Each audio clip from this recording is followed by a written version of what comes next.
Hello, everyone. This is Apostate Babe Linda James, your favorite apostate.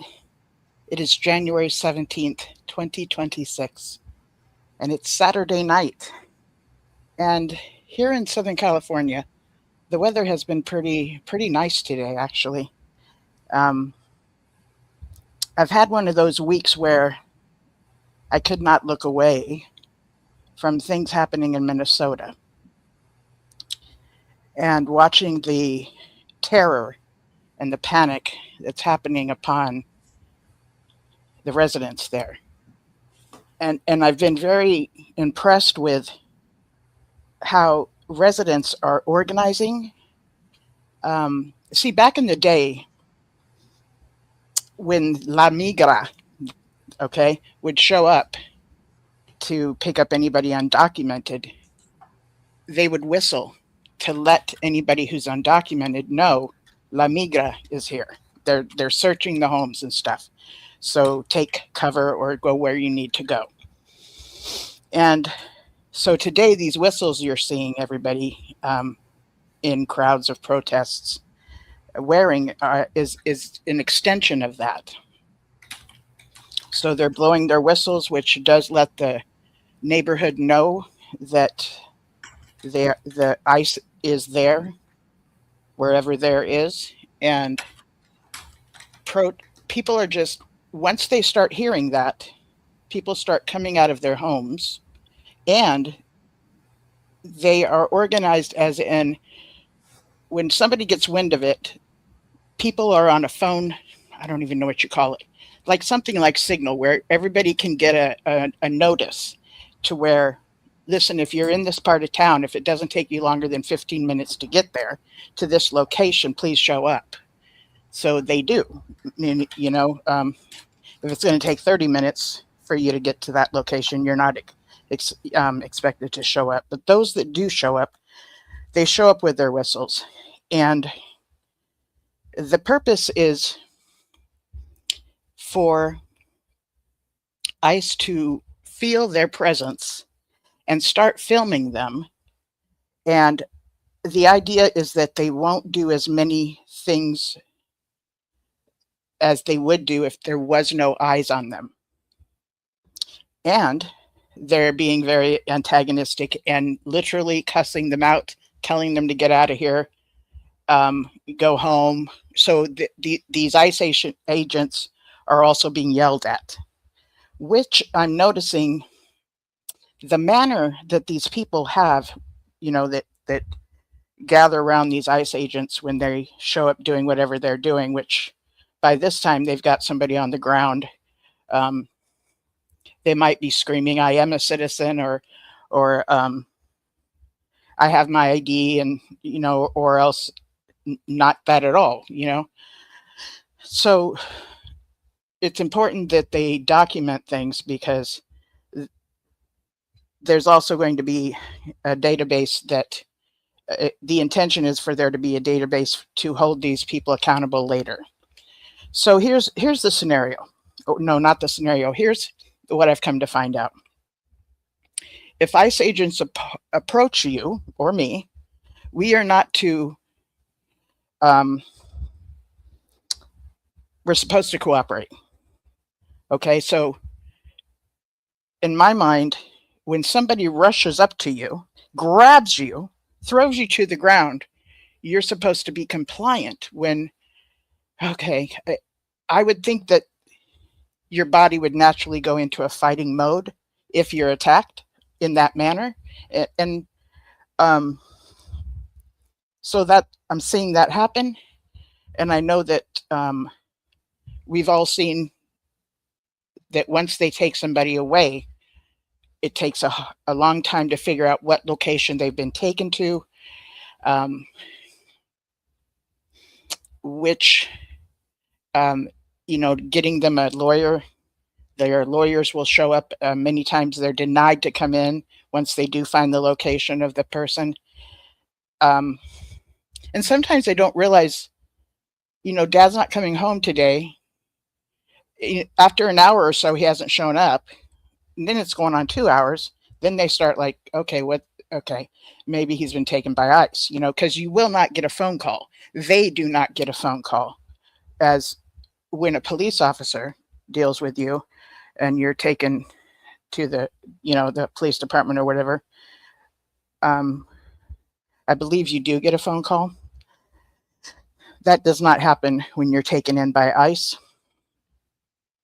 And yesterday I was watching a court case it's not an official court case. It's set up like a mock court case. So things are getting documented. People are telling their stories, their experiences when ICE did pick them up and take them somewhere, what it was like for them. And these are people that are like people of the government. So like Crockett was there. I can't think of anybody else that I can think of as their name right now. So they would take a certain amount of time. 3 minutes is now it's your turn. Now it's this other person's turn. And they would ask these people that were at a table. The table had about 3 to 4 victims or people that had been taken in by ICE, and then an advocate and the police department chief of police for Minneapolis, I believe. So they would be asked questions and, answer them and everything. And what I found very, very interesting was a female, she was in her 30s, talked about once she was taken to the location that they took her to, the holding location, she was actually taken to a place that literally said citizens, for U.S. citizens. So we have been hearing that they're picking up citizens, and now I'm hearing they actually have cells for the citizens. And I've also heard many cases where, they get held there for I don't know how many hours, how many days, how many months, whatever, but they don't get charged with anything and then they're let go. So what she said was she was there for probably 9 hours and not charged with anything, and she was let go. And there was 2 other people in the room or cell with her that were previously in the service, and one of them said, I never thought I'd see a gun pointed at me from someone of my own government. So they're in there shocked to no end. And as she describes what it was like when she was walking through there, is she would see a group of people and she would explain what they looked like. They looked distraught. They looked disassociated. And she's talked about another cell that was standing room only because nobody could sit down. And she spoke of the men in there as having a stare of just, defeat. And the way she explained it is what I would think someone would be going through, not knowing what's going to happen next, and very worried. I've also heard that if somebody's on medication and they say they want to bring their medication, they're told that they'll see somebody when they get down there. And I haven't heard much else after that. So I don't know if they do get to see someone that makes sure that they get their medication. Usually someone 50 or older, or even maybe 40 or older, are usually on blood pressure medicine or cholesterol medicine. Okay. And many people are on antidepressants. So when the antidepressants wear off, they're going to have a much stronger sense of stress and worry. So, and I'm not even getting into the conditions that these people are being held in. And I'm not against violent illegal aliens being sent back to wherever they're going to be sent back to. I'm not against that. But what I am against is those that are, as people have said, they want them to do it the right way. Okay. So from what I've gathered, all my homework and stuff, and what I've heard people say is there's this process they have to go through, and they are still within that process. It could take 10 to 20 years. So when you hear people say that they had their green card, that means that they are here legally. They're in the process of becoming a US citizen. Okay.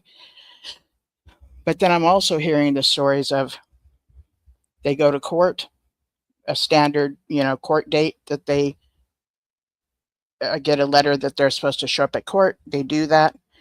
And then they find that the judge closes their process, like it's just ending. They don't get to go any further in the process. They don't get to go any further. So they close it out. So as soon as they walk out of the doors of the court room that they've just been in, ICE is right there to take them in. And why that's going on, I'm not clear. I haven't been able to connect the dots. Why judges are doing this? Is it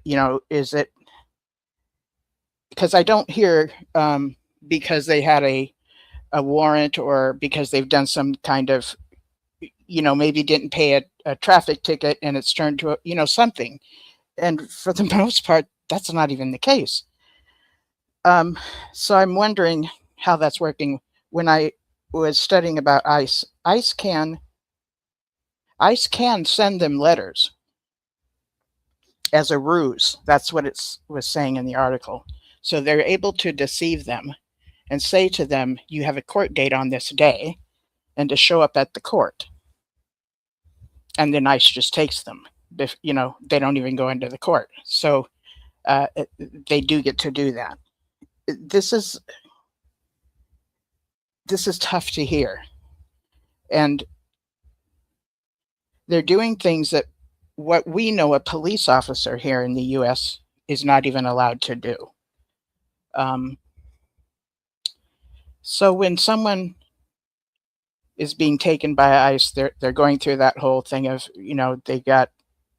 they rush up on them, they're violently handling them, they're taking them to the ground and trying to handcuff them, and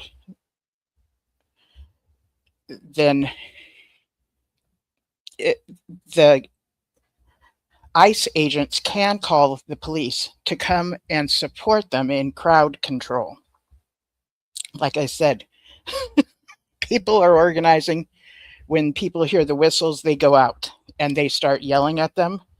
They call them all kinds of things, okay? All kinds of things. And they're not touching them, and they can't rescue the person who's being arrested or detained. So a lot of times you'll hear them say, give me your name. So if they get the person's name, then they can put it out in social media that this certain person was taken. Because like I said earlier, and what I'm talking about is sometimes the family doesn't know that a family member has been taken until maybe an hour or so after the time that they usually come home. Then they start to realize, oh no, okay, this could be happening. What we've been told originally is that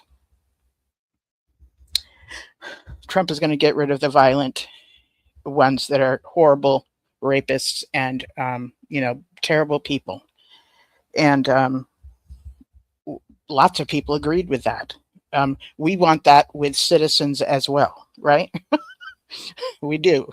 As a teenager, when I was 16, William Bonin murdered my dear friend, Charles Miranda. I wanted him to be taken care of by the police. Okay, and he was. He is one of the last people in California to get the death sentence. He killed my friend Charles with many other people. He was a serial killer, the freeway serial killer. So I am about getting bad people off the street, and I do know people that have been a sheriff, so I do have a respect for um, authority figures within the law. And I also know that I will not be treated as a person of color. And I used to think I used to think white privilege meant I had like money, like wealth or something, which I've really never had wealth. So I've always lived below the poverty level. So I've always thought to myself, I don't identify with this. But what I've come to realize is my white privilege is more about how the other person is looking at me and deciding whether I'm okay or not, or if they are prejudiced or not. So I kind of am looked at as okay in their eyes because I'm white. Okay. And if someone is bigoted or prejudiced and they treat somebody that's a person of color um, differently, it's about how they looked at them. Okay. So how they look at me would be, more of a, you're an okay person. All right. So that's what I've discovered white privilege to be at this point of my life. That might change later, but that's how I see it today. So, and again, the way I was raised in this organization is that we were looking forward to paradise and being able to live amongst all cultures without any prejudice. That was a very, very, very big deal of my vision of paradise. And then I got to see it show up at the assembly. So I grew up in the 70s and actually the mid 60s and then the 70s. So it was right about the time of civil rights was just at that time. So I was born in 1964, right about the time of the civil rights stuff going on. And, this really working together to be united. A lot of that was going on, a bit of the hippie movement and this kind of stuff. So when I was in school, or when I was at a Kingdom Hall, or when I was at an assembly, which was, I grew up in Los Angeles County, so I got to see so many different nationalities when I would go to an assembly. It was a reflection of how things are going to be in paradise. So it's hard for me to, my parents never spoke negatively ever about any other culture or nationality. So, so I don't have that kind of bigoted, I wasn't raised in that. So with my parents, with the culture of the Watchtower and my vision of paradise, I have no patience for the bigotedness and the prejudiceness because of the color of the skin. And ICE was and is, and you can look into it yourself, it's based very much within white supremacy. So there's that going on as well. So when there's talk about different cultures and how different people, somebody's coming into the studio. Okay, let's see here. I got to go down a little bit. We've got. Hello. Hi, how are you? I see this is a very happy topic. You know what? I've been in it all week. I haven't been able to look away, and I took some time off during the holidays to not talk about politics, but because I've seen the parallels of the techniques and tactics that a high control, high demand group uses within our government, I can't help but not talk about it, know? So you were mentioning something about white supremacy. Well, it makes sense seeing as you're hiring Proud Boys and white supremacists. Yes, it's fascinating, isn't it? The leader of Proud Boys I don't know what nationality he is. He's got darker skin. I don't Yeah. know what he is. He's not a white man, but he's I read an article the other day, and he's there in his fatigues and everything, and he's working with ICE. It was an article saying that he's working for ICE now. Well, interesting enough. If I was looking at the death tolls at ICE facilities here. According to NPR here, they have a death toll of 20 in 2025. However, this article is from October 23rd, 2025. So when I looked at a Guardian's article covering the same information, it lists 32 deaths in 2025, and this one's more recent from in January. So that means that from October 23rd to the end of the year, 12 people will die in ICE custody. Now, I decided that I happen to also come across the detainee death reporting from the U.S. Immigration and Customs Enforcement website, ICE.gov, Yes. and they only list 18 deaths as for 2025. So they're missing about half of the deaths that are claimed to actually take place. Yeah, that's interesting. It's very interesting. And I also noticed the only time that we saw high deaths like this was in 2004 under Bush. Okay. What was the cause of it at that time? I'm not sure, but that had been around when ICE was first created. They also What, had 32 deaths. 2004? Yeah, 2004. Okay. So it was around when ICE first came into effect. Okay. I can remember it was the early 2000s. But see, that would be this version of ICE. So, like, even back in the days, like the 30s or 40s, and I don't remember which one, there was something called Operation Wetback. Yeah, and even before that, there was, getting rid of the Japanese because they attacked Pearl Harbor, right? We had it was a different organization. It wasn't ICE. ICE is actually fairly new. Okay, so that that was going on then, and Korean War and this kind of stuff. So we've put people literally in concentration camps. Yes. After Pearl Harbor, which was 1941, right? And then we blew up a couple of nukes.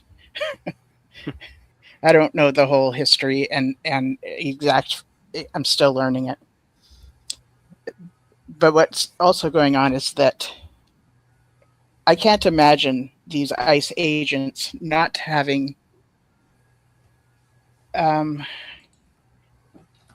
effects of trauma. Okay. I knew of someone who had a sister that had a husband that worked at the border, so border patrol, and he would get suicidal every so often. And things that I've read about a previous ICE agent that worked at the border and stuff, things that they would find, and unfortunate things that they would find when people tried to come over here illegally. Mm-hmm. So this must be hard on them psychologically, and the effects are going to be phenomenal at a later date, if not sooner. But also we watching it are going to be having the effects of trauma as well. Mm-hmm. So it's important to take breaks from this constant stuff that we're watching, whether it's Venezuela or blowing every other day. Trump is talking about, yes, I'm going to take Greenland, Canada, Mexico too, or it could be it's a constant boom. Something every single day is being thrown at us. Yes, a And that, tactic. yes, it is. And it's actually something used in the org.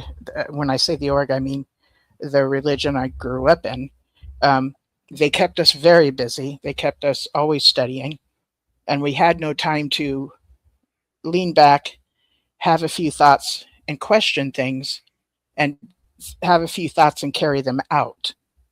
Keeping someone busy within a cult is very effective, or keeping their mind occupied on other things and they go on overload.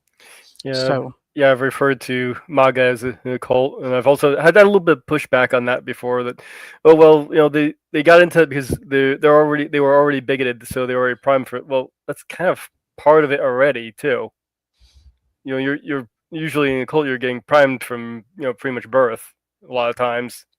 yeah, yes, this is true. And And it's yeah, and I did kind of lose my temper a little bit this last time I was arguing with people on Twitter X there. I've been trying to not get into calling people names and all that like they do it to me. right, But right. yeah, I kind of lost it a little bit this last time, but Ad hominem. It's not good to start a sentence with "Listen, asshole." Da da yeah, da da da da da. Look, you dummy. Da da da da da da da. So that's Try not to do that. yeah. Why were they getting abusive with you, Mage Grey Wolf? What's that all about? Oh well, this particular situation was with the Somali daycare fraud. I was telling him, well, no, the guy went to a daycare that was closed. He went to it at 11 a.m. and that particular daycare opened at 2 p.m. and that resulted in them calling me an idiot, stupid, yada yada. And I was trying to be very polite, but I was like, no, here's the information. Why do you why do you think this is stupid? Why do you think I kept trying to ask questions and it just kept running into that. We're just gonna attack you and call you names, and give you idiotic inflammatory memes. Yeah, Right. so I just play the opposite game. I go, well, Mage Grey Wolf came in, threatened whoever was there, and so they resorted to that. Yeah, yeah. Well, So at the end of it, I was like, okay, dipshit. This is so bad. Audience, I'm not encouraging this. I'm giving an example of what not to do within successful communication. No, this is what I would consider a This fail. is happening though. Yeah, I would to get consider this. sucked into Yeah, it. yeah, I would consider this one a fail. I do try and I do focus on trying to be on reasonable, rational, and de-escalating emotion. This tack I'm trying to use, and so far Okay. a lot of times it has worked. So it's not Good like for you it's for solely unfit. saying. Good for you for saying. You know what? I allowed it to go bad. Yeah, That's on me. yeah, Your part. Good for yeah. you. That was a fail. That was a fail. But I have Yeah. had wins where somebody started off very aggressive like that, and I Mhm. talked them down out of it to the point where like, well, okay, you can if you want, you can DM me at some time. And they was like, well, Yeah. I'll think about it. So that was a win. Yeah. That is cool. And to me, successful communication can be where the person knows that you've listened to them, and sometimes if you repeat back what they've said, that confirms that you've listened to them. Yes. And I'm always asking questions, you know, and so I want to be heard. Yes, hearing what they have to say is very important because if they know that you're listening to them, they'll be more likely to listen to you. Yes. Yes. So Linda giving the James, can I respect. ask you a personal question? Sure. I don't know if Since, I'll answer it, but sure. yeah, sure. Well, good point. Do you feel you're being heard? A lot of times, yes, I do. Yes, I do. I'm glad to hear it. There's very few situations today that I don't feel heard or believe I'm heard. And it's been in quite a long time. Yeah. And Mage Grey Wolf? Not always.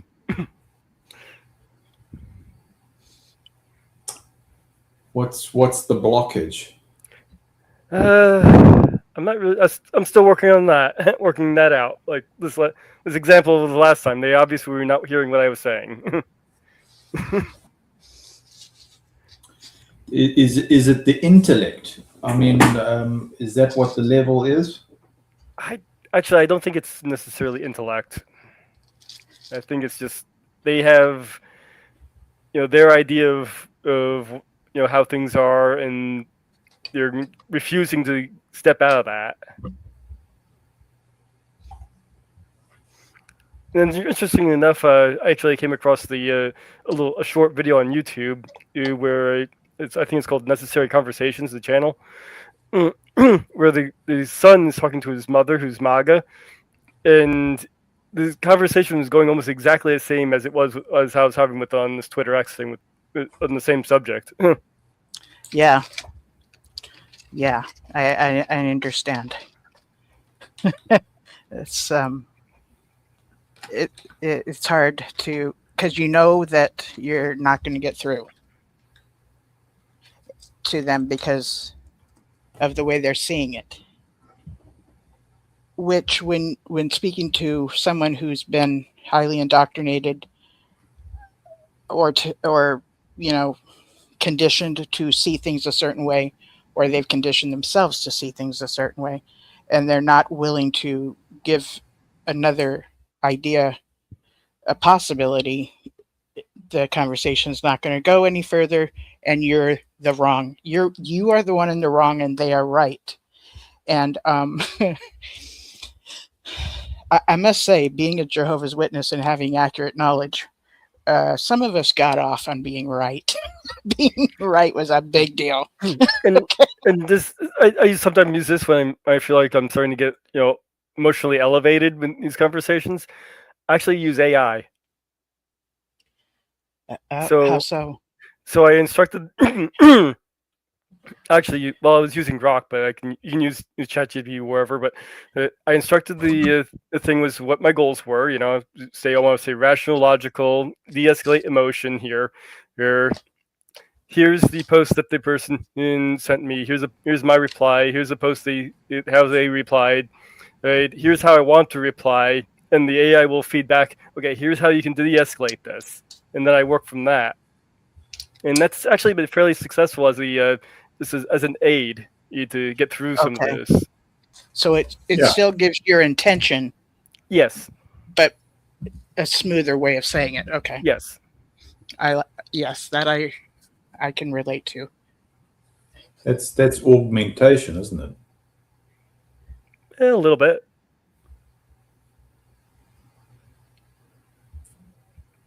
What are your thoughts on augmentation, Matthew?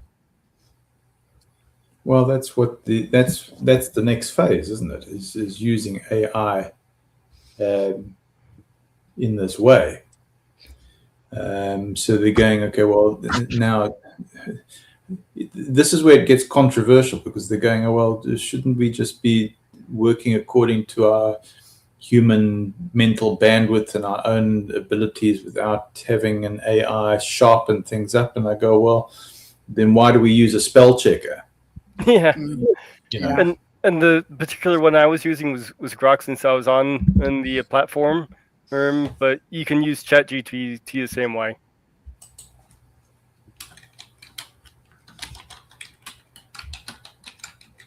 There was an app that my daughter, she was in a Facebook group of people with autism and ADHD, and they're spicy or something. What is it? I don't remember how to say it. Something spicy. So one of the people in that group literally made an app, much like an AI app, and he just let people use it. And now he has it to where, because everybody's like, dude, you need to charge for this. So now I think you can get it for $1. But I have it on my phone, and he's expanded it, or she, I don't know. It's just, I think it's pretty cool because. I've also been using AIs to help me with writing my books. Okay. I'm still the creative force, by the way, just in case. Yes. I'm not just prompting it and saying, okay, here, copy and paste. But sometimes I'll do a little copy and pasting if I think what it gave me is good, but I still have to read through it and vet everything. Right. But I just kind of outline everything I want the chapter to be, all the scenes and everything. And it gives me a draft I can get ideas off of, and I start writing from there. So it basically kind of helps fill in the gaps up between the ideas I have. Have that way. Okay. And so far, it's been pretty successful. The story I've been working on, and I'm at to chapter 5, and I'm actually looking at possibly expanding it to a trilogy of books instead of just one. Wow. Matthew, you use AI, don't you, for your music videos? Yeah, I used it just for a voice when I couldn't speak or I thought I was fading off the scene. But yeah, to answer you briefly, yes, I used it because it got a message out there, and I thought that my nephew will want to know who the heck his uncle was, and yeah, that's what I did. There's a lot of people who push back, like any use of AI means you're not actually writing. They have some people have that kind of attitude towards it, or you're stealing other people's work that way because it's trained off of some stuff you find online. I don't really agree with that view.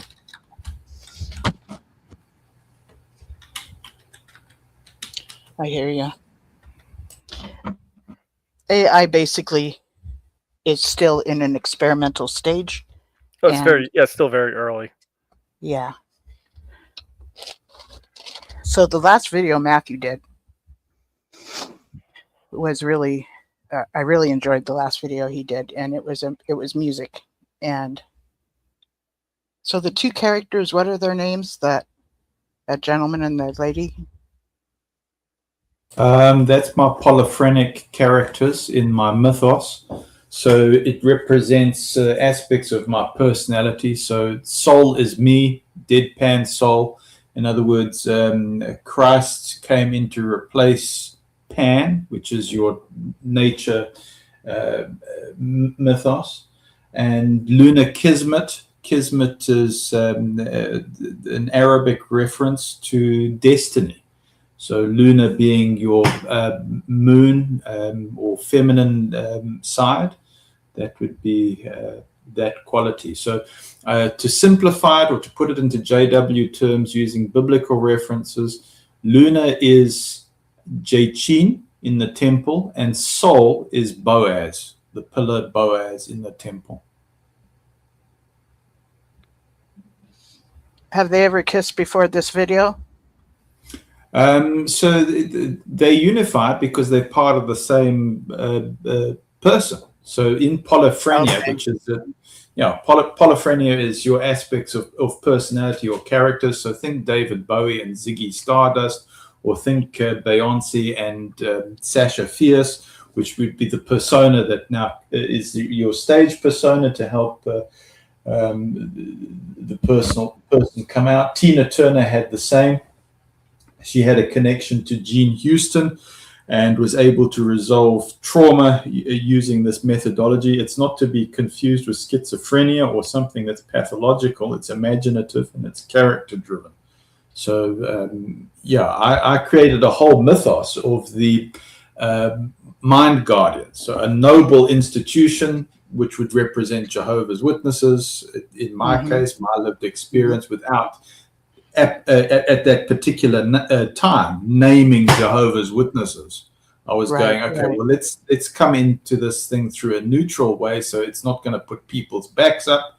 And now we've got a science fiction narrative, and I created this Mind Guardians idea to do that and get past maybe naming something like Scientology or Jehovah's Witnesses or SDA or Mormons or something like this, which now would guard people when you try to identify abuses and tackle them in a positive way, to be solution oriented.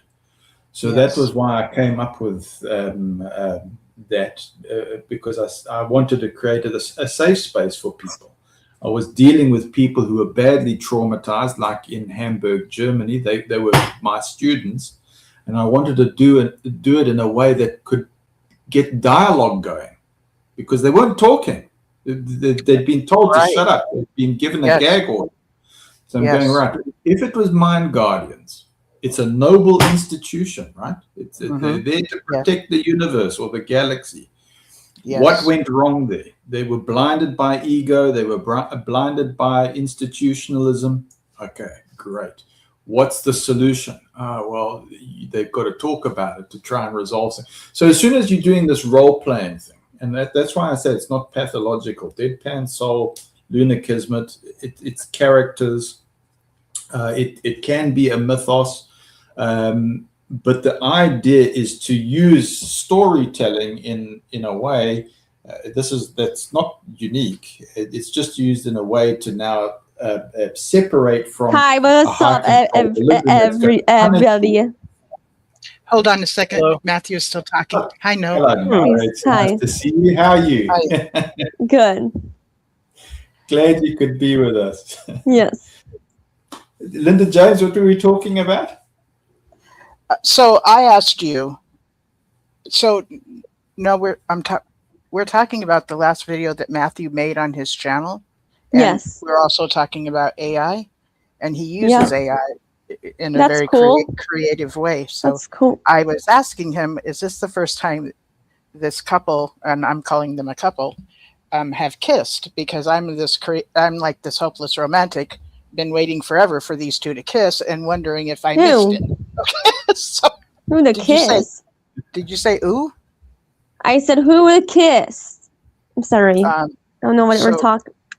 So he's explaining these two people that are in many of his videos, and speaking about them like they're a reflection of him and Megan. Science fiction and stuff like that. Who's Megan? That girl over. So can I answer no, Linda Jones? Yeah. Can I try and please do? So no. Yes. Sometimes we carry hang-ups in our experiences, trauma. So in order to try and heal that, sometimes to tell a story that's separate to our real life, that's imaginative, can be a way to be able to confront those kind of things. Does that make sense? Oh yeah. Yeah, that makes sense. Oh, fixing my faith. My name actually is not Native American, so it's actually it has I have a different background than my name. And first of all, the mage part, where I just needed some kind of name to get onto a chat way back in the day. And I just happened to have a Final Fantasy magazine sitting next to me, and I was into Wicca at the time. And I figured mage. Mage, what is that? That's cool. Magic user. It's a magic user style. Basically, in Final Fantasy, the very first Final Fantasy, it was the lower grade version to a wizard. But later on, after my girlfriend in high school died, I kind of abandoned the name for a little bit, and my friend gave me the name Grey Wolf. I like wolves just as a thing, and it was based off of a character from a cartoon, Conan the Adventurer. Which one? What is that one? It was based off of a character from Conan the Adventurer as a cartoon, and he was a wizard, so mage wizard, and he thought that the character had a very tragic backstory because his brother and sister got turned into wolves. So that's where the name Mage Grey Wolf comes from. No. Are you comfortable if I ask you a question? Yes. So let me just share that No is short for Noel, right? Yep. And she showed up one day here going, so what are y'all talking about? Yes. You do not have a Jehovah's Witness background, and maybe do you know if you've ever been in a cult? No, I have not. I just wanted to let Matthew know a little history about you, and that when you've shown up, we've always just welcomed you. So thank you. Meet Matthew. So it's pronounced no. Yes. Okay. No, yes, yes. Now you're confusing me. Yes. And you can subscribe to me. Oh, Purple. no. Where can we subscribe to you? My channel. What would your channel be called? Stinky N. Stinky N? Okay. Do you mind if I ask how that's spelled? I can put it in chat. We're gonna bring Purple Okay. back up, or did she jump Oh, jump away? back We up. had a flash of purple. Oh, there we go. Stinkian. Yes, there it is. Yes, that's my channel. If you guys can gosh. subscribe. Good job. I'm sorry, Purple. I It's thought I brought you Purple. on the stage and looked away. Forgive me. I didn't I think really must bring have you on double clicked. stage. I did Hi, a drive-by Purple. click and it didn't work. Sorry about that. It's okay. Okay. Purple, good to be with you. How are you doing? Good to be with you. Actually, yeah, no is literally Noel with Noel. Yes, it is. Yeah. Thank you. No hell, no Yep. hell, no hell, no hell. There is no heaven and there is no hell. I am You see, we have a everything on this Christian. channel. Okay, and you don't believe me what I just said. Yeah. Tell me again, the name of your channel is... Stinky N. Okay.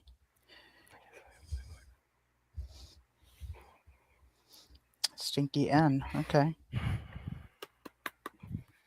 Yeah, I've been Okay. listening from the beginning. I just was still making my dinner. Oh, nice. What are you having for dinner? Yes, Yeah. what are you having for It's dinner? It's nothing fancy. It's just some hamburgers and potato salad. Hamburgers and potato salad. It's so good. But I also had an excess of citrus fruit, so I was juicing grapefruits and lemons.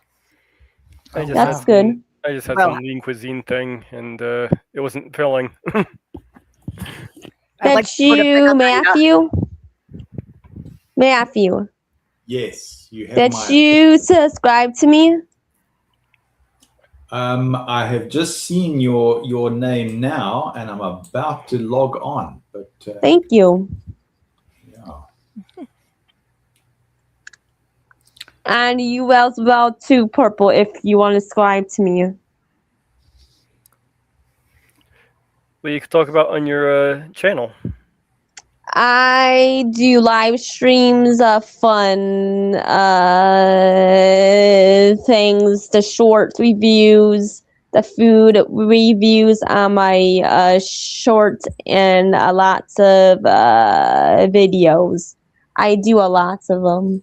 Yeah, the live streams in the car as well too. I'm starting to do them. What is Vivi Car? No, I was like the live streams in the car. Oh, in Oh, my the car as you're Yes. driving.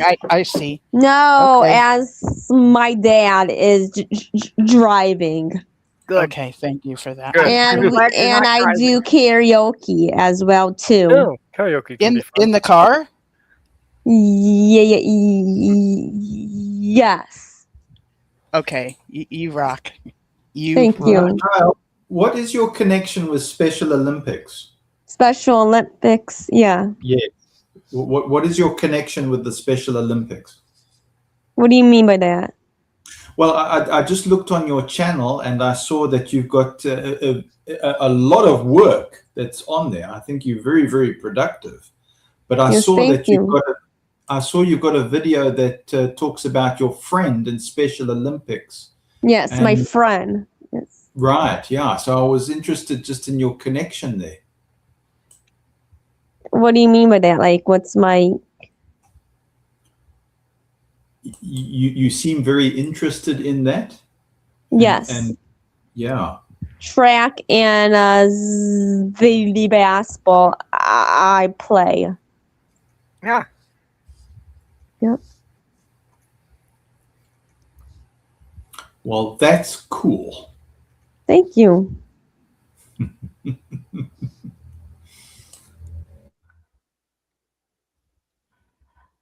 Did you get a chance to ask Matthew what you were going to ask him? I'm sorry. I think it was Matthew who wanted to ask you something. Did that get to happen? No. Okay. I'm now looking at your Math. channel. I'm looking at your channel, and I'm just amazed at your productivity. I think you've got a Thank you. tremendous amount of content there, and that is no small task. No kidding. I was thinking the very same thing. Can you? I don't know much about you, Matthew. Like, I don't know if you. I'm a What's very his boring channel? character. Eh? What's What would his you like? channel? Did you subscribe to me, Matthew? Yeah, I'm on your channel right now. Thank you.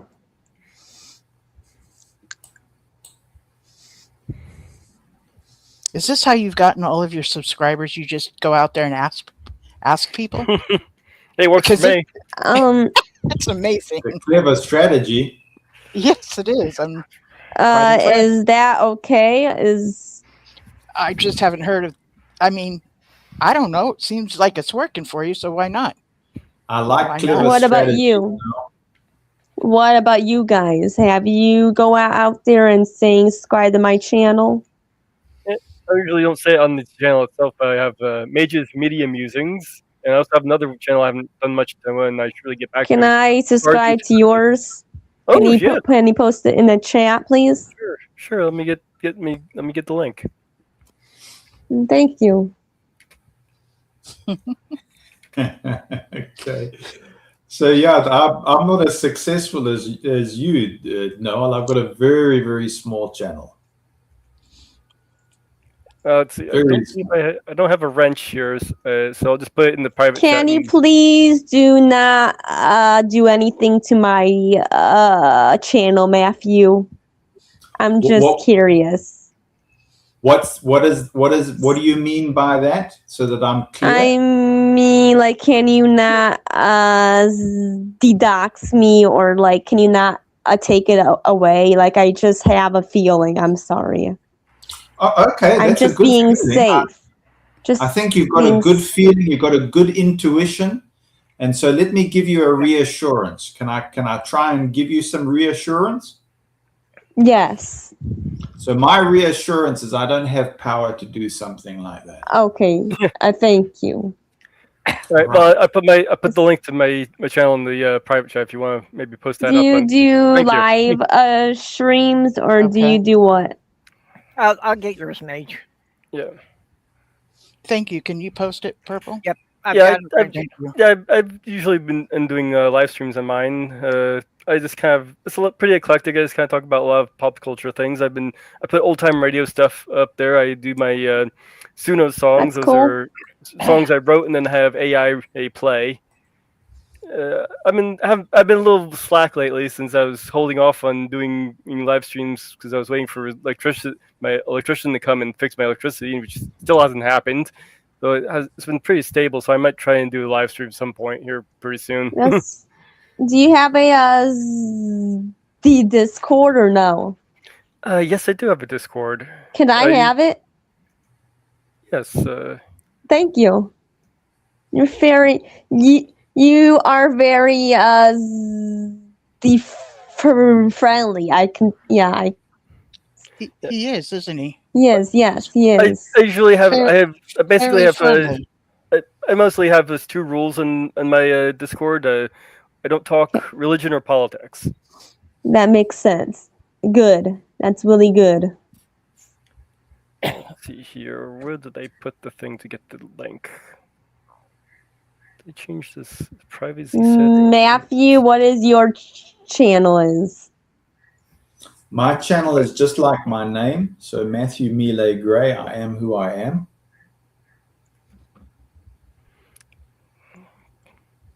Sure Okay. Well, I put my channel and Mage's Gardens Happen and Mage's Media Musings in the YouTube chat there. Can you in the private chat? Yeah, I'll put and there's there's a link to my Discord. I do on Thursdays. I'll do a Let's watch through a different site. At midnight my time. So right now it's almost 1 a.m. So you know what time it is for me.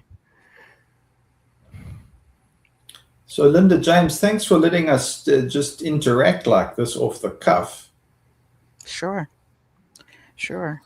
I just now got to look at the chat, and I'm seeing some statements from Big Mac, and Big Mac and I kind of see things differently, and I just want to say that what I'm sharing here is my opinion. I don't expect.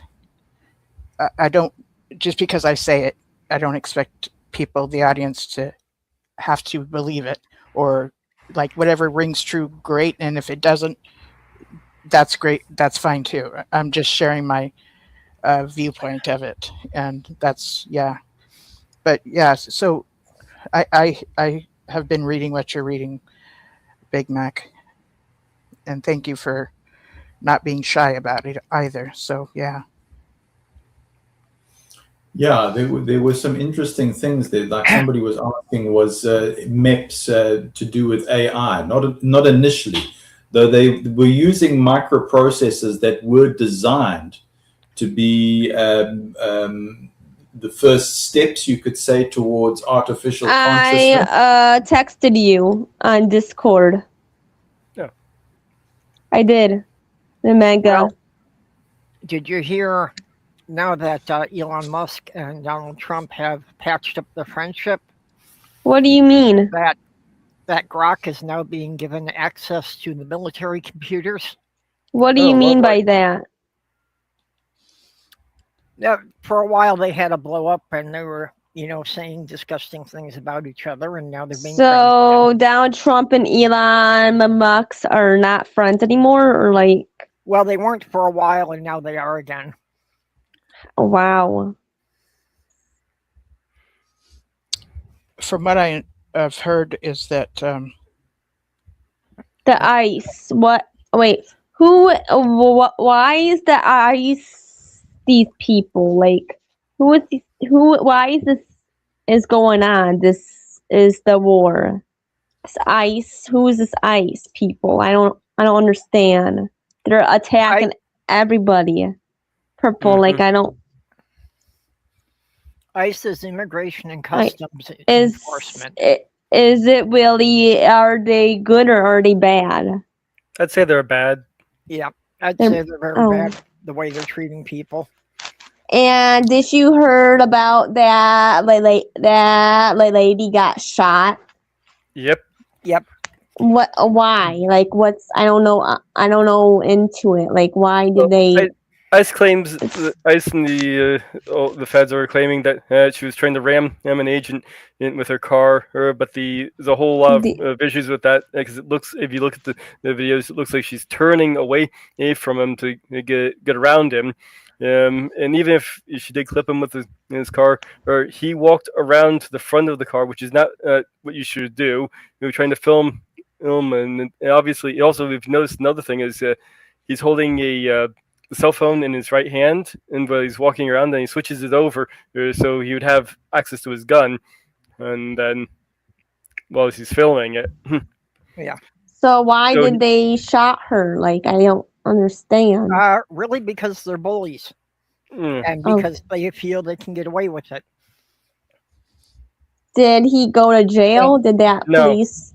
They're treating the ICE agents as they have absolute immunity. So they basically, if they wanted to, they could shoot somebody in the street for no reason whatsoever and get away with it. That's stupid. Well, they just did. Yeah. So they have an investigation out on Renee Good and her wife Becca Good. They're investigating what happened? them, not the ICE agent. So other people have a different view and think that they're, just doing their job and they're behaving appropriate, and the person that was shot deserved it. So there's that, so there's different viewpoints that are happening. And froze up there, it looks like.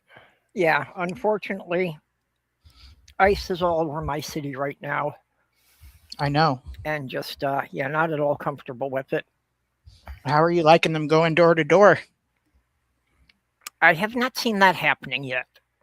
Okay. And this whole I thing mean, it of, may be happening in another part of the city that I'm not aware of, but and this whole thing of you should have your papers on hand. Yeah, it's actually kind of getting into a Fourth Amendment violation there. mhm. Hold on just a second, please. Hello, Angela. And Angela is saying hi to Purple and Matthew and Hello. No, Hello, and all Angela. of us. She's saying hi to all of us. And Big Mac is saying, I'm just sharing my understanding and acknowledging that I might totally be wrong, but that's what I somehow have been educated by what I believe is reasonable information, zero judgment. Okay. Yep. And I think that comment is about, us talking politics, or I'm pretty sure that's Yeah. what we're talking about here. And And I would just caution everybody to not get all of your news from one source. Yeah. Try yes, to look at yes. several different sources to get different viewpoints and then make your conclusions. Yeah. So, yeah, I know this can be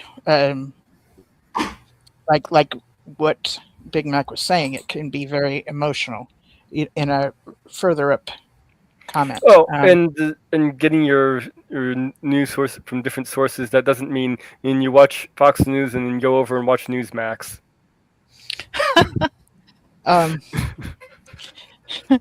Well, yeah, that's true. So, but when somebody is quoting from that, I like to go and see it my own self, as Mhm. well as what, like if they show a clip, I'm going to go to the source and see the full amount of the video, and maybe that's all it was, a clip from the other Yeah. source. You know what I'm saying? So I'll see what the article is saying or what a video is saying. I love it when they put their sources in the description box so that I can go check it out. So I'll go check that out, and then I'll go and research even more. Well, And just usually, if they Go will ahead. list their sources in the article, that to me automatically gives them more credibility. Yeah, Yes. actually, I like the the news articles where he actually takes you over to other sites Mhm. and sources, not the ones that just cite themselves. yes. Speaking of citing themselves, J Mars is saying going door to door as a JW can get you pulled by ICE in Minnesota. Oh, really? uh-huh. Yeah. It's I had not heard about that, but Big Mac says, my wife is my current preacher. I love it. LOL.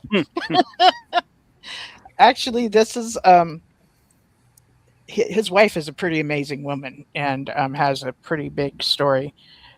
I think I had seen it when she was a guest on someone's show, and that's when I started hearing about Big Mac. And he shows up every so often, and then he's like not around for a while, and then he shows back up, and I think it's pretty healthy. Yeah, we've had some good conversations with Big Mac here. Yeah. well, it's good to hear some opposing viewpoints and find out if they've got some information that I've missed. Right. That's where I'm at too.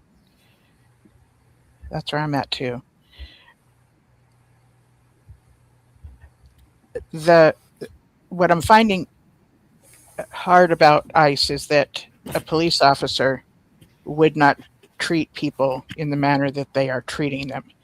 And so it's hard to see what's happening. Well, what I And- find hard about Go ahead. what I find hard about ICE is that they have no badges and they're covering their faces. And that is something we have never seen before in the US, that law enforcement officers have always been identifiable by the public. Hmm. Because movie- without that, there is no way to hold them accountable when they are abusing their position.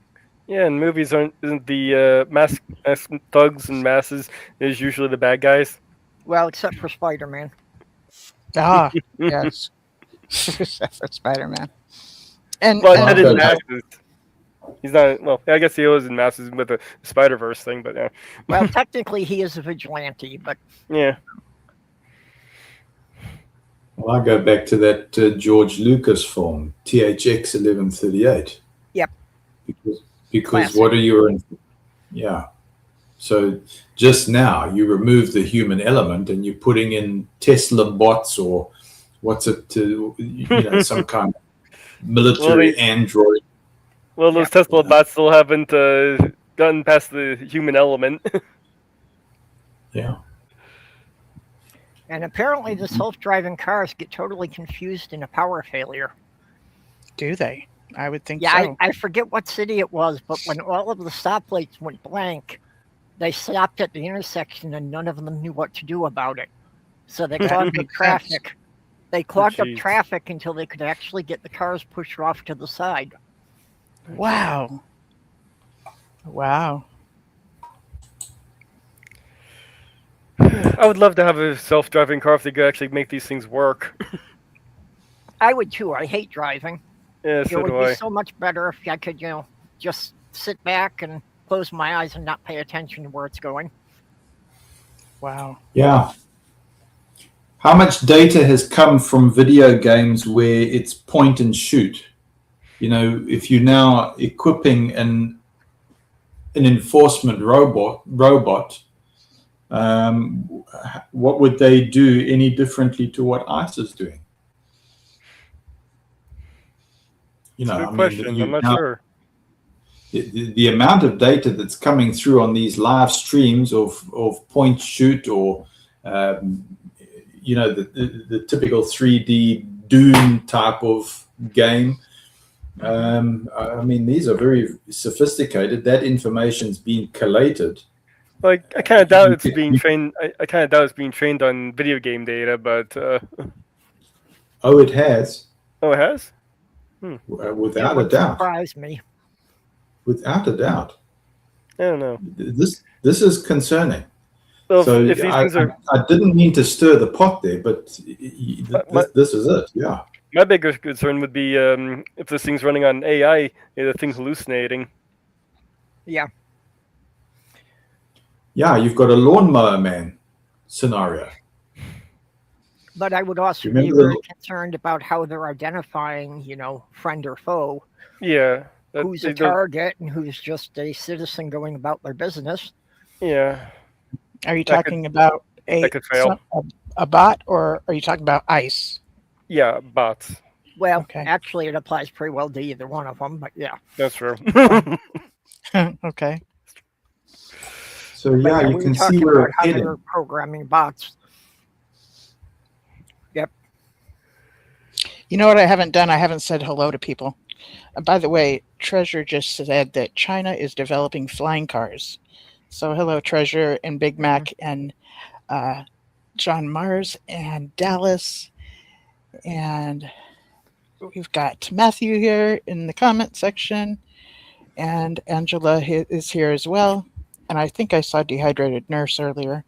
She might have popped in and might just be kind of listening or maybe left or something. And Fixing My Faith is also here as well. And yeah, I think that's, if I missed you, Did we mention Treasure? okay, Natasha. Yes, Treasure. Yes. Thank you for asking. Big problem with flying cars that people don't think about is if the car is in the air above you, it has to somehow be putting enough thrust downward to be supporting the weight of the car. Well, you don't want to be underneath a helicopter when it's landing. Right. And Grow is here too. Yeah. Okay. Grow might be taking a nap. Yep. And Sheila's rocked up. Hi, Sheila.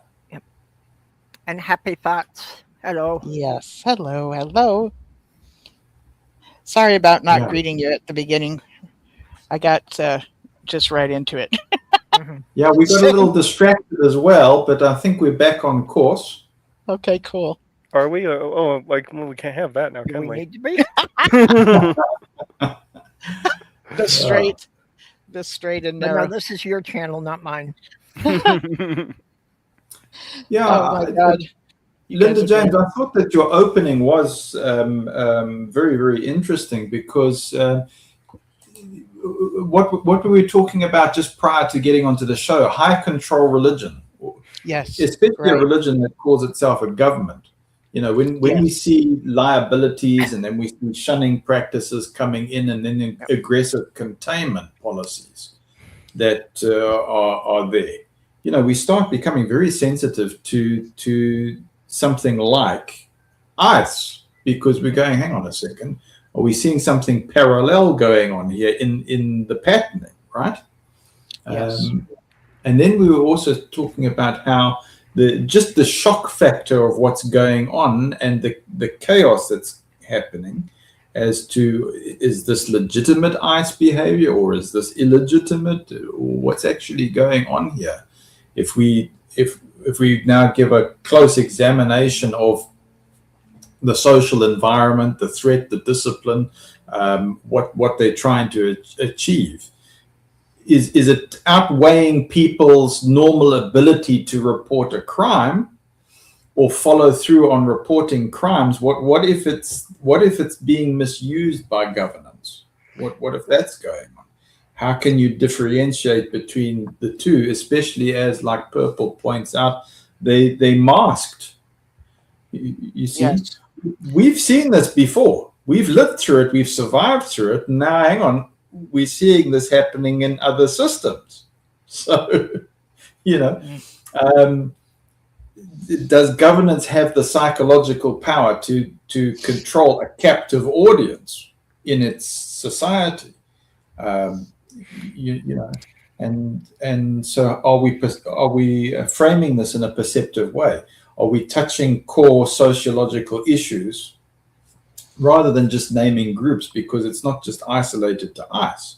We're seeing this in high control religious systems where there's internal disciplinary power that's suppressing normal civic behavior, including crime reporting, whistleblowing, and boundary setting. Are we seeing this happening in Well, this ICE is situation? definitely more about oppressing minority groups rather than really being concerned with, you know, their role in the society.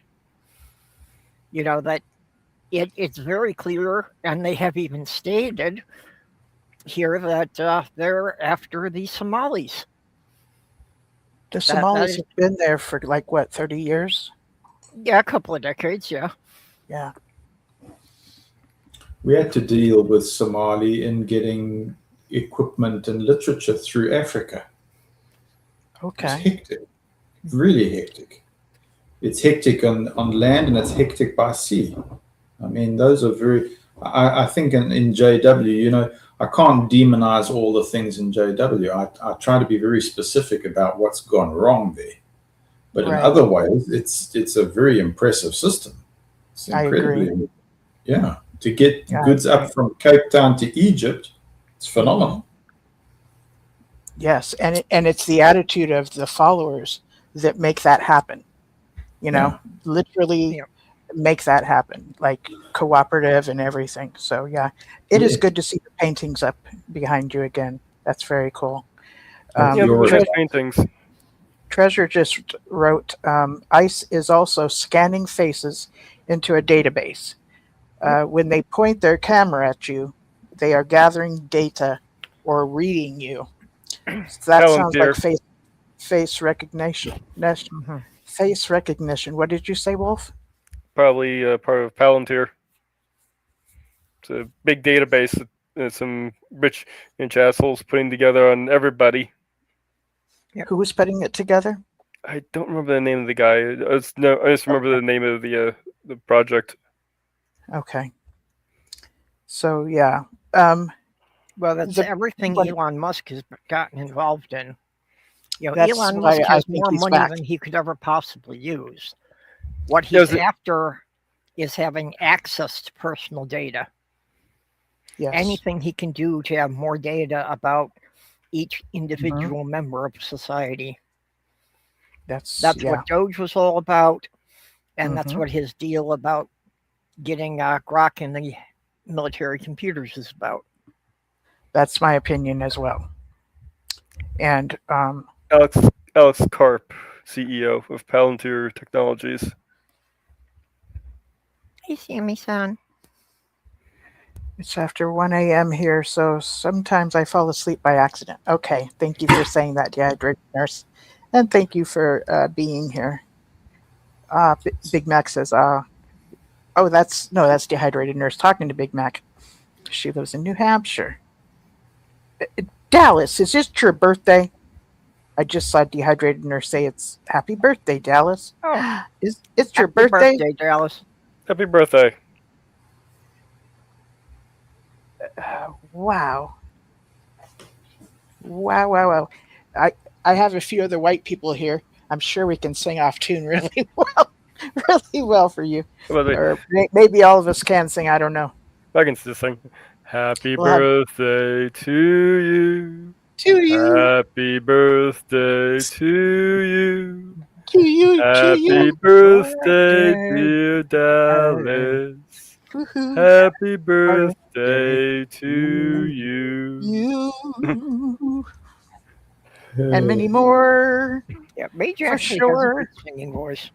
I hear And that. if you go to his Mage's Media Musings, he usually does a couple of songs during the show. Yeah, I do a cappella throughout the live stream.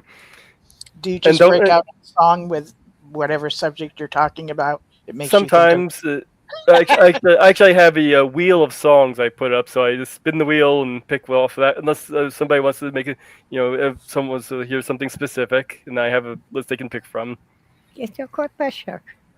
And if it happens to be one that's not on the list, and it's like something that's still, not it's under copyright, not in public domain, then we'll do a dramatic reading of the song. Okay. I like how we also provide a sleep service for persons, Linda James. I know. It's very cool. Then, Major, I suppose you couldn't really do Mean as Hell because that was more of a dramatic speaking of it in the first place more than singing. Well, I suppose it depends on the cadence of it, I guess. Well, it was done by Johnny Cash, and when I think about it, I think that you kind of have a similar cadence to him. My mom says she used to see him live. Interestingly, the high school counselor here in my old high school when I was back then used to be referred to me as Bob Dylan. Really? Yeah. Okay. He's like, oh, hello, Mr. Dylan.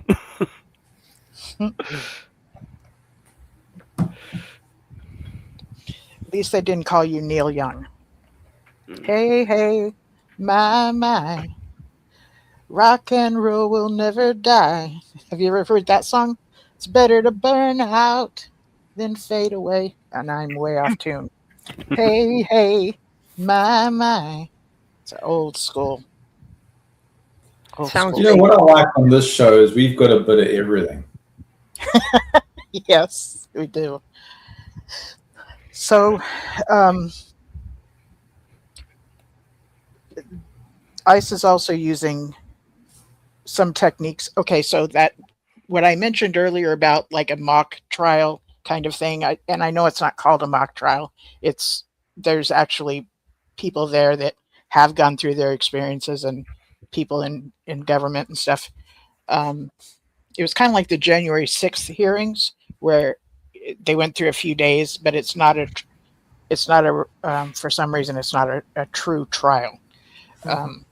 But it does serve as being able to document some things, as from what I gather so far. So what I've congressional hearing. Congressional hearing, yes, maybe that's what I would call that. Thank you. So when I was watching that, actually it was last night, the chief of police is saying people are losing their trust in us, and that some of the techniques that ICE is using, such as some of the chokeholds and some of the putting the knees on their necks or shoulders, those are things police officers are not allowed to do. And from what I understand as well, and this is not from the hearing, is from somebody else saying it, is that ICE officers are not even supposed to use these Nope. techniques. Nobody's supposed to use this. But they are. Yep. So that's just hard Well, especially in to hear. Minneapolis, you know, And 'cause now they're not. Dallas is saying he's backstage. Oh, thank you, Dallas. I'm sorry. So it sounds like they're doing exactly what they're supposed to be doing. Scaring the crap out of everybody. I think you're right. It sounds like it's a definite program. oh Yes. Hi, Dallas. Welcome, Dallas. Well, how y'all? I miss y'all doing part of it because I was joining. That's why. Oh, we're gonna have Dallas, to do they it were again. singing happy birthday to you, by the way. Well, thank you. Yeah, thank y'all. And how can you share with us how old you are? 39. Ah, It's a 39. good age. Yes, it is.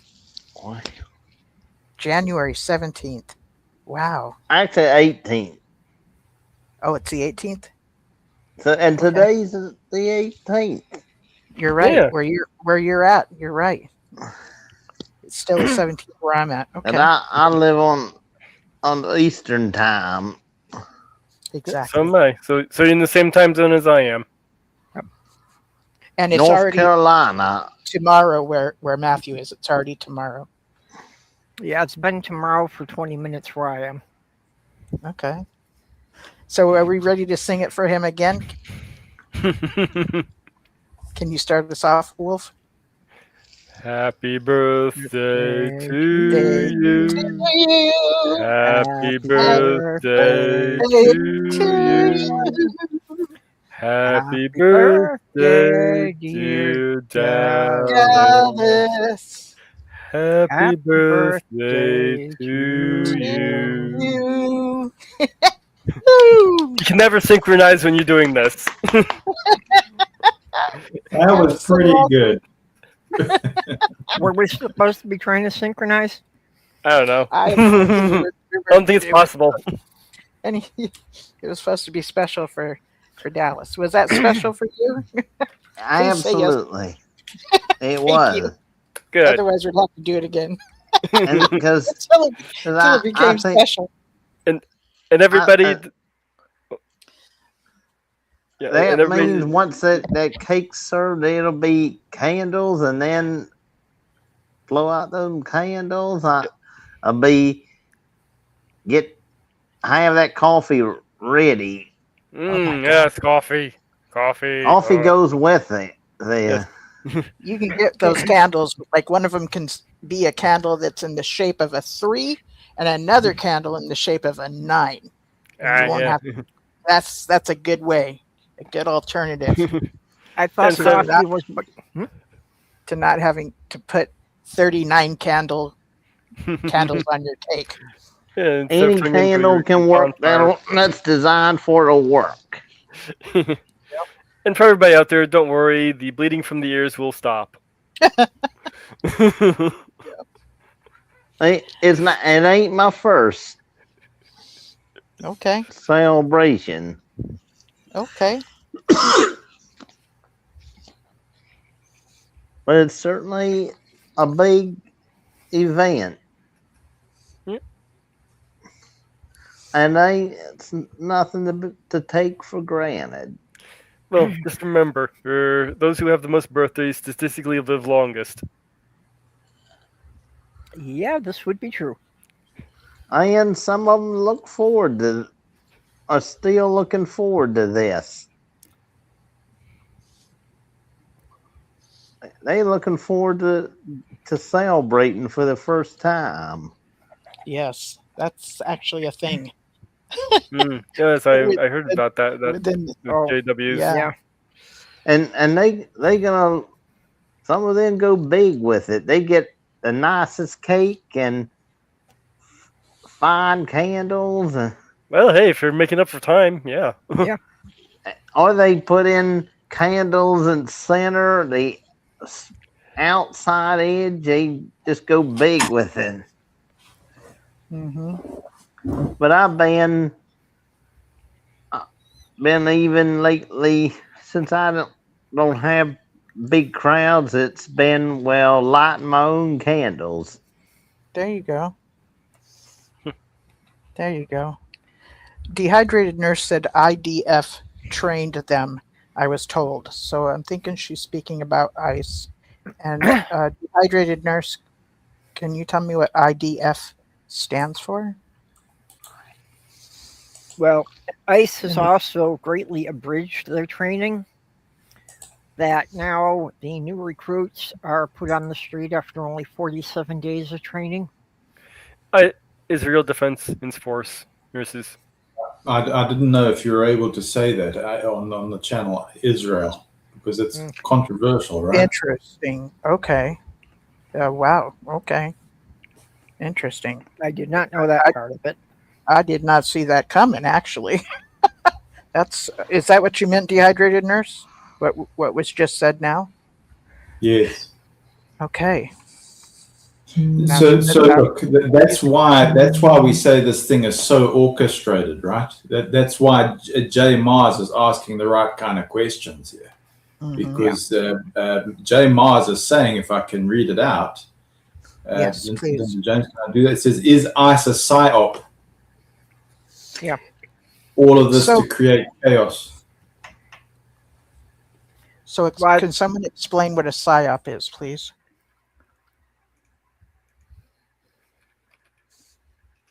Oh, silence. Okay, crickets. Well, PSYOP is a psychological operation. Yeah. Does that mean to mess with our heads? Yeah. To affect us to mess mentally? with the heads of the entire population. Okay. It's working. And yeah, that's it's working. Yeah. Yeah, they really are out there to show that no dissent will be tolerated, and trying to show that they have the force, they have the weapons to crush any opposition. So nobody better dare speak against them. Yes. Dehydrated nurse says, what was the question? The question was from a comment you made. You said IDF trained them, I was told. And I'm assuming you're speaking of ICE. And I was wondering what IDF stood for. That's what I was asking you. Well, I'm not sure the ICE hasn't gotten much of any training, actually. What's interesting is I've heard that ICE, there'll be people trained that are within ICE to be immigration judges. Yeah, I think that was something they're trying to include now. House arrest, 6 feet apart, take the jabs, do their real ID. Apparently, there is something about this. We'll see a retired U.S. Army officer calls out ICE's Israel training. So yeah, maybe there's something to that. Okay, I was not aware of ICE and having a connection to Israel. That doesn't surprise me one bit, honestly. But so there's a correction of defense. If you look at the comment, Israel defense. Okay, interesting. Yeah. Okay, thank you. Israel Defense Force. Or maybe both of those things are along the same lines. I'm not sure, but thank you, dehydrated nurse. I appreciate that. Do I qualify as both an old and new friend? Because I'm probably older than most of the people here, but I'm fairly new to this group. Does that qualify as what? Does that qualify me as being both an old and a new friend? Because Happy Thoughts was saying these chats are a meeting place where both old and new friends meet. Oh, okay. Very modern, cool. Prehistoric, purple. That's so spot on. When 66 million years you reach look as good, you will not. Yeah. We are stardust. So true. So true. That's the ultimate too, right there. Well, listen, we've started a competition now because dehydrated nurses. I'm 67. She's beautiful too. If you ever get a chance to see her, she's a beautiful woman. I have Really not seen her good live, looking but woman. yeah. Yeah, she's a good looking woman. Okay, Yeah. so she's got a few years on me. Not many, but Hmm. she got a little earlier start on the slave thing than I have.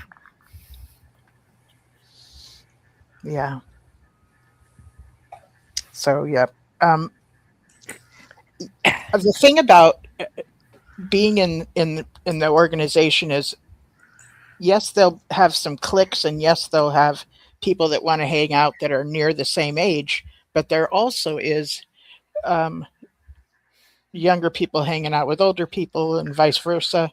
That happens as well, and that happens here in the previous Jehovah's Witness community as well, which is really neat to see, actually.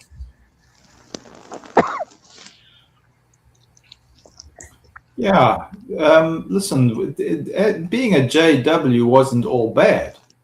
No, it doesn't. The aspects of it is the abuse Mhm. category, and then discovering what they've been deceptive about. That's Yes. the lousy aspect. Otherwise, you've got good principles there, which is exactly how it works. Hmm. So it connecting us with different ages and different races. I mean, that is a very attractive aspect. I think so too. Well, you got a great point there, Matthew. Can you come up And down? you've got a great point about Witch Tower as well, because we can't separate the bad stuff either. But it's having the balance and going in instead of eyes wide shut with eyes wide open, isn't it, Dallas?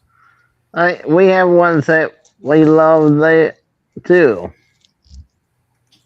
We do. Yeah. That's what we and they certainly are loved by me. And the ones I knew and still know, they still have my love, and they will. Yeah. I had a grandmother yesterday asking me for help with Seth Hyatt. Now, Seth Hyatt is part of world headquarters for JW.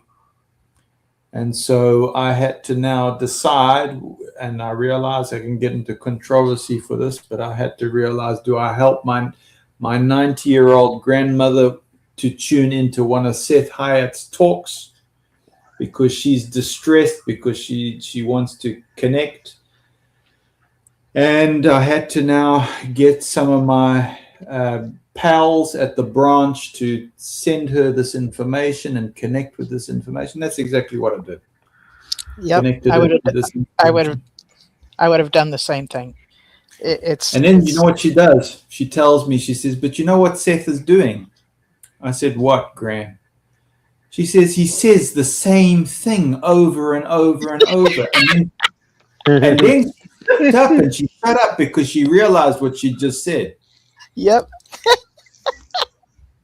So Oh, I that's suppose I funny. got my reward from You got to know that she's gotten to know. yeah, because it slips You know, out you and then know. she goes Yep. silent, and it's like what's it, the deer in the headlights? You know, Yep. she's Oopsie. yeah. I love it. Anyway, I can, like, during the pandemic,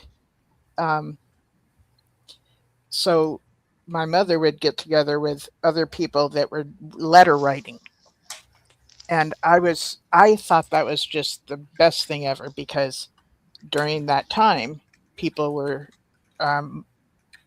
sheltering in place. Well, Jehovah's Witnesses were, okay? So the less socializing the more it's just not healthy. So in my mind, even though I don't care for that religion or cult, knowing that she's visiting with her sisters in the truth, okay, I knew that that was going to be good for her sense of well-being and necessary, totally necessary, so they're getting to talk with one another, write out their letters, and it was good socializing time. And so I was very thrilled about it, that's what was going on.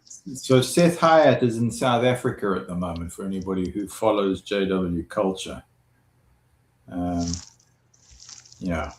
Why is he there? Do you know? They call it a branch visit. So it used to be called like a zone overseer visit. So now it's just a branch visit. But you asked me how I am this week. I was invited to a funeral of a key signatory. Yes. Dehydrated nurse says, my JW sister friend texted me yesterday and said she wishes we could go out in service again. She doesn't know I left the org in 2014. So sure, that's significant time that's passed there. But I was invited to this funeral, and I was saying to Joe and Fran, I said I couldn't face going there, and I'll tell you why. Because the last experience I had with this person while they were alive, as tragic as it is that they've passed off, it was abusive. And I just go, I can't actually stomach this. I can't stomach this situation, because I'm going to go there. Persons are going to interact with me, and I'm going to tell the truth. So what's... Yeah, people don't usually like to hear that from a funeral. Yeah, so you've got to just pay respect, and have I got it in my capacity, or can I recognize that I'm going to leave? Yeah, I think you made a very wise choice that was best for you. And I could tell there was a bit of sense of obligation, but it wasn't the driving force. Like, you actually made the best decision for you. And I'm really glad you did that. Hey, if you want to say bad stuff about me when I die, go right ahead. It was all part of who I was anyway. You're a gray area. I mean, you're cool with me, Mage. You don't have to be skeptical about that. That's just how it is.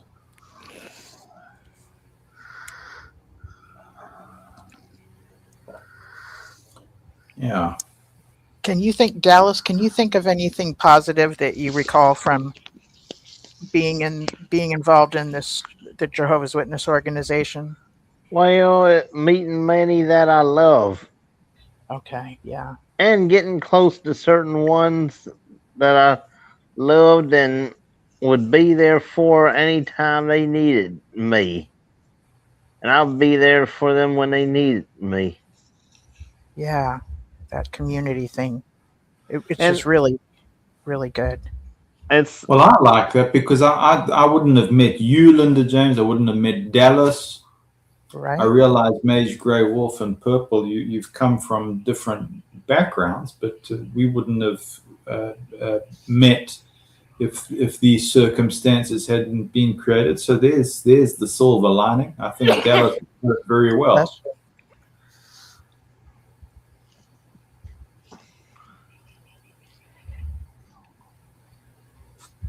So I'm needing a suggestion for topic, because I don't want to keep going on and on about ICE, because I do want to keep going on and on about ICE, if that makes sense. Help me out. Help me out with a different subject, because I don't want to... We transition from ICE. Okay, so it's about having balance, right? Yeah.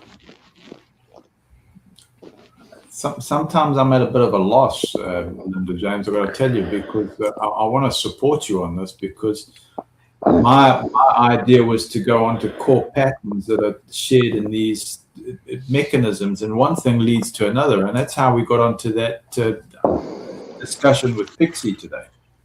Yes. Remember about planetary sustainability, and she's going, oh man, I was down in the dumps for about a week. Yeah.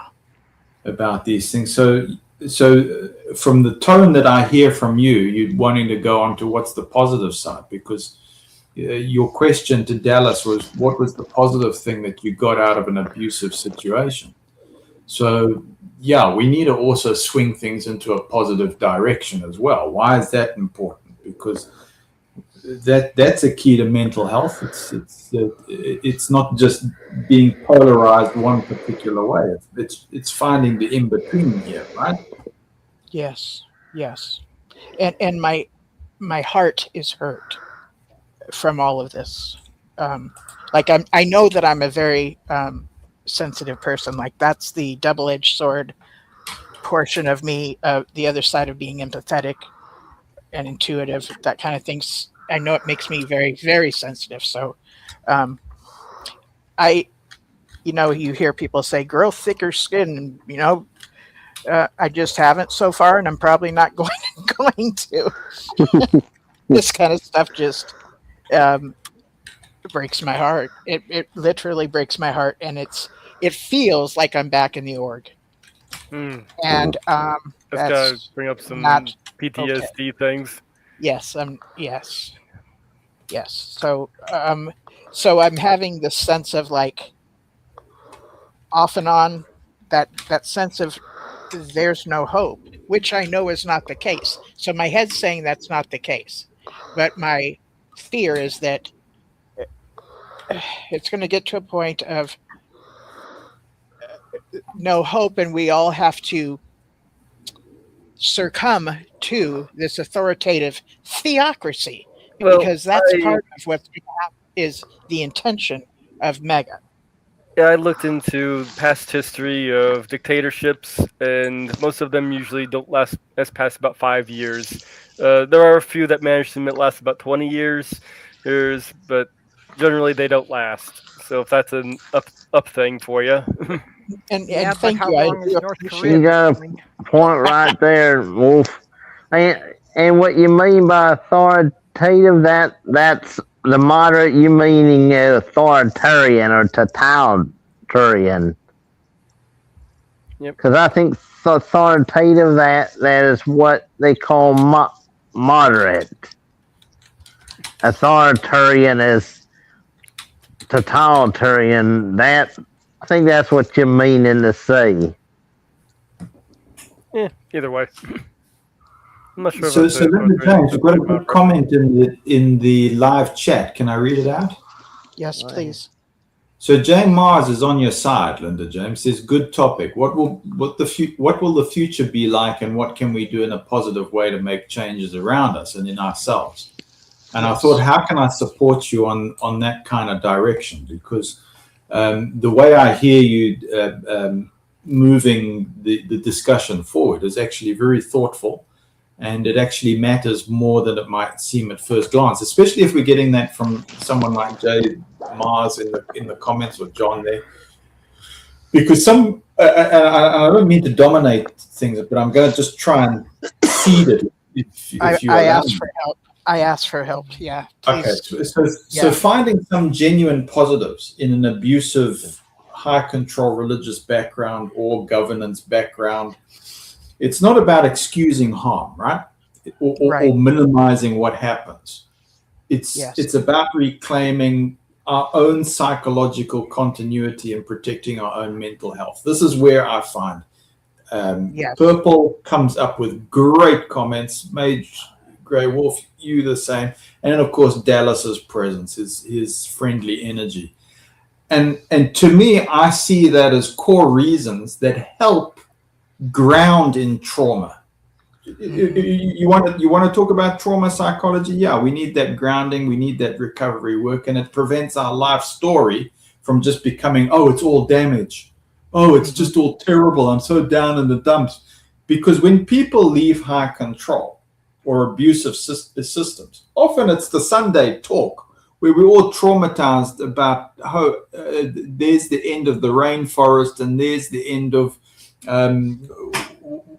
the Australian coral reef, and we come out of there shaken and re-traumatized just from the public talk, right? Yeah, right. Yes. So that's So how true. we get. Yeah, so that's how we get this fragmented identity. Oh, none of my life before now was real, or there's this chronic shame. I was stupid. I was weak. I was deluded, and we get into this existential grief. Oh, my best years were stolen from me. JW put a weapon to me, and basically robbed me. So. Yes. Yeah, so recognizing the real positive experiences, I think you're in the right direction. Jay Mars is supporting you. Dallas already let us in. He made it easy because you've got your friendship, Mhm. you got your friendship, you got your meaning, you got your structure, you got your skill development. Dallas, I'll tell you what I appreciated from you last week. Okay, I don't mean to Okay. embarrass you or anything like this, but I enjoyed your forklift experience. I really did. You're telling me, oh, yeah, I did forklift. That was a skill that I got. And you know what that did? It was a moment of sincerity, and it allowed my nervous system to say, okay, guess what? We weren't all victims here. We were just persons having real experience. So that preserves dignity, and it reduces long-term depression and identity collapse, and it restores agency without denying the abuse. Because abuse thrives on a black and white interval Yes. narrative. That's why I like my name Gray, and I don't know about Mage Grey Wolf, but you know, this black and white narrative where, oh, they were all powerful, or I had no choice, or everything I felt was implanted. Reality doesn't work like this. It's nuanced. And recovery depends. Even though I got a lot more grievances, I still met ones that I love and I felt sorry for, and I didn't believe it, but I still feel sorry for ones that still ain't in. Yeah. Yeah. So Linda I'm James, sad for them. yeah. Thank you, So Happy Thoughts. Dallas has done it Great again. comment. Because, And thank you, Oh. Dallas. Yeah. yeah, Well, I so did say that I was late because I was still getting my dinner together. So I've been doing forklifts through this whole chat. um,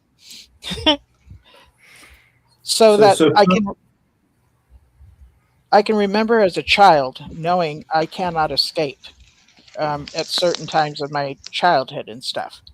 And I literally counted down the days from the time I was 11 years old, which was 1975, so that I could get out of my parents' home and live elsewhere. It was awful. Okay, so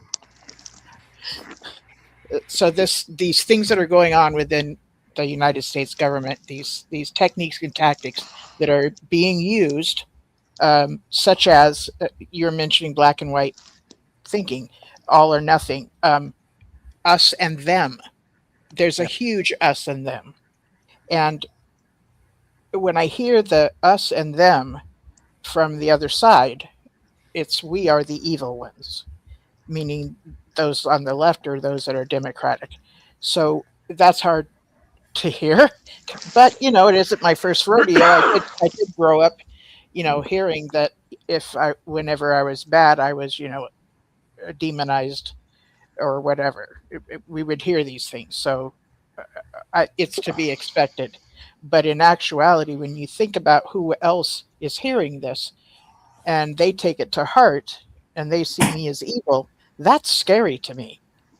That's scary. I hate that the organization has told my parents and my sister and my nieces and nephews that I'm of the effing devil. Okay. Yeah. And they truly see me this way. Why? Because that's what the organization's leadership said about me. So here in the US government, my president is saying this about us Democrats are this way. So I know what that leads to. And that's scary to me. That's terrifying to me. And I've been seeing it go on for Yeah, years and now. whenever the government needs a distraction from some important thing that's going on, they come after me and they just claim that, all transgender people are pedophiles. Yes. So we're just an easy target anytime they need a distraction because something happened that they don't want to talk about. One thing Right. there's a quote I got from Voltaire, not the philosopher, the musician. It was on one of his little live streams. He said, "It's just important to understand, and we're all human beings on this planet. And so, however clearly defined enemy is in our particular case, you still need to understand and that the other person is a human being. The minute you dehumanize someone, it becomes a real slippery slope to treating people in an inhumane way." Yes. Yeah, and Yeah. that's common, with an oppressive government or with cult tactics, of trying to dehumanize the other people. Right. I'm saying that to everybody, by the way. Yes. I appreciate that. Mm-hmm. That is exactly, when you start calling people lunatics or vermin Yeah. or rats, that's how the Nazi doctors could do the experiments that they could do, because they weren't experimenting or doing these things on humans. They were dehumanized and considered less than, and so it didn't affect their conscience because they viewed them as not even human, so Yep. that's horrible. Yeah, that they could regard them as being just some kind of lesser animal so they could feel comfortable doing whatever experiments. Mm-hmm. So Exactly. purple- Go ahead, Matthew. Beg your pardon. Sorry.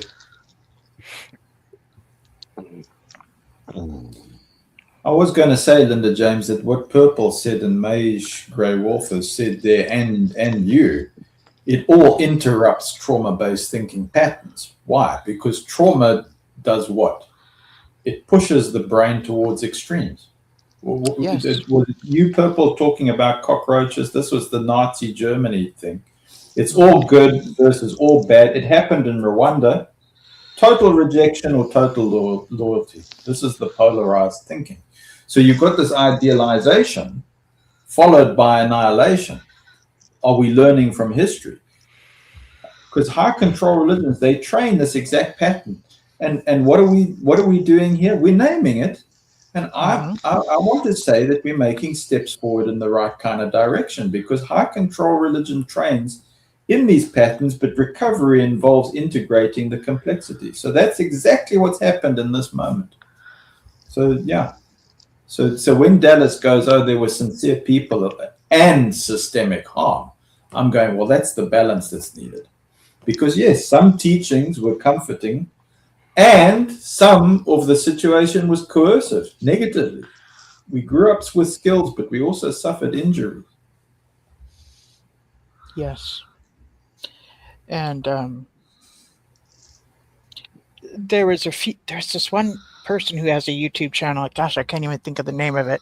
But they did a few clips from this show that comes on Tuesday nights with Jimmy and Jimmy Bell and Ruby. Ruby. Yes. So the things I was hearing from Ruby, it was very hard for me to hear. She has the right to her opinion, and okay, I can respect her opinion, but hearing it was just like, wow. It was very hard to hear the things she was saying and the way she's viewing the situation of Renee Good and her what I see as a murder. So she sees it pretty much like that's what you get, that's what she deserved. So Yeah, that's hard to hear.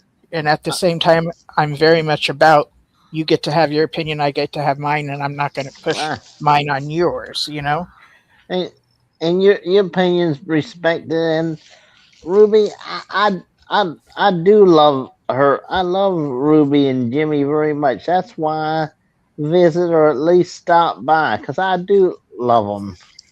And by the way, this is not a don't go to their channel on Tuesday nights. I If knew you're that. digging it, keep going. Yeah, This is not a Yeah, yeah. competition. This is not. I'm not This is not a. a take sides talking them kind of down. person. Yeah, yes. that's not what I'm. Yeah, please don't. Yeah, Take no, it. I hear you, Linda James. You see that integration, I right? understand. Yeah, that We integration. we is still fine. love each other, and we still got our common ground, even despite opinions. Yeah. Some Thank you. common That is ground. so well said. Yes. She Yeah, and I so, both. so, so just grew up that you're in the clear, Linda James, just to get in the clear, right? And Mhm. fill in where I might be lacking, please, because it's that kind of integration that happens right now with Dallas, with you. It's a sign of the psychological healing. It's not compromise. It's helping separate human needs from institutional exploitation. And when healing, we're saying, okay, well, we recognize people don't join high control groups because they want abuse. And when it comes to healing communities, we might feel, you know what, I'm joining this particular community or this kind of breakaway because I want to feel belonging there. I want to feel some kind of moral clarity or purpose or transcendence or structural stability during chaos. And we fall into the same patterns. But just by trying to find the balance there, of what is the good, what is the bad, what's the sacred, what's the profane, without taking hard and fast sides. It honors the positives because now we can identify which needs were real, which were valid, and which parts are healthy and which are searching. Am I in the right direction here? I think so. Yes. Thank you. I also am catching myself disassociating, like having a sense of I just want to daydream Yeah. off and not be here. Disassociating, and I'm proud of myself that I even know when it's happening because growing up that was always happening, and I didn't know it was happening. And Yeah. I was know what I'm about to saying? say that. Yeah. That growing up, I was doing that all the time, and I didn't understand what that Mhm. was.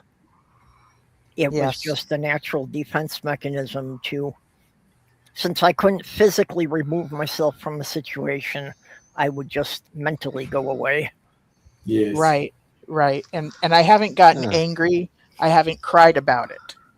I'm very, very angry, especially hearing the ICE agent say that fucking bitch. And Yeah. I'm just like, oh my God, like with that. Yeah. So I don't relate to that. So, Yeah. and I heard another friend of mine say that, this last week, she was checking out this whole other culture. And I've done this as well. That's probably what I need to do this week is get into a certain book and a certain thing. I need to step away because it's now affecting me this way. But I can't step away for too long because the last time I stepped away too long, I turned on it was January 6th and I didn't even see that coming. Okay. Yeah. I didn't see that coming at all. I'm like, oh my God, what's happening here? Why the fuck did they just shoot this? Oh, she punched this other dude and she was, wow, she's dead. This woman is dead. And and to see the people that were there, the fervor, the zealousness of what they were doing with such passion. Yep. And a lot of I was catching that it was for God. Holy cow. Crumbs. Wouldn't be surprised for some of them. There are a fair number of the MAGA people who actually had believed that Trump is the new Messiah. Yes, the modern day tyrant. Yes. I've even seen videos of people praying to Trump. Yeah. Sincerely. Yeah. There was one group of them that was talking about that they needed to add another book to the Bible because there needed to be a gospel dedicated to Trump. Mm. Repeat that again, please. They were talking about adding another book to the Bible because they Oh, said wow. there needed to be a gospel about Trump. Well, we already Okay. have the Antichrist in the Bible. Okay. Yeah. Well, that would be twisting the scriptures, and it would be tampering with God, with the Lord, with God's word, the Bible, and it'd be a big perversion of the Bible. But if they had a couple of preachers saying that God told them that this was what they should do, there'd be a bunch of people who would do it. And we know one who's a big endorser. We know Greg Locke. He thinks that anyone who votes Democrat or anything else is of Satan. Yes. And I that's thought, very well, he and there was somebody who was concerned that he is going in the wrong direction, and even hoped and prayed that he would repent. And that's what I do. I hope that hopefully the Christian Nationals they'll repent. I just hope for them to repent. Okay, that was a pastor's viewpoint. Well, Dehydrated nurse said they. Sorry. Dehydrated nurse said they who. Q. Yeah, I'm talking like conservative extremists, mega. Far right. That's what I'm far right. Yeah, Q would fall into far right. Yes. Mm-hmm. And Natasha, I did read your comment earlier, and you said the Jews are calling. That's John's. Yeah, Jay Mars is saying the Jews are calling Trump as the Messiah. So Natasha said, so I guess that it's okay that my grandfather dying in Nazi camp. Okay, I guess it was okay. I guess it's okay for my grandfather dying in Nazi camp because he was in the resistance and brokenhearted and tearful face, Yeah. It- My father and it and was several of my okay. uncles. Sorry. I'm just reassuring her that it wasn't okay, but I can see how her mind would go there, Mm. Go ahead, Dallas. What did Purple High have something to say? You're right. See, I actually meant purple. Yeah. I'm sorry, guys. I'm The having. rider had It's going to be like this the rest of the night. Okay.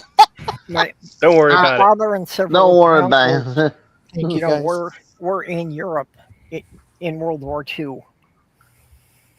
And Yeah. but one of my uncles was, his division was actually following the path as the Germans were retreating.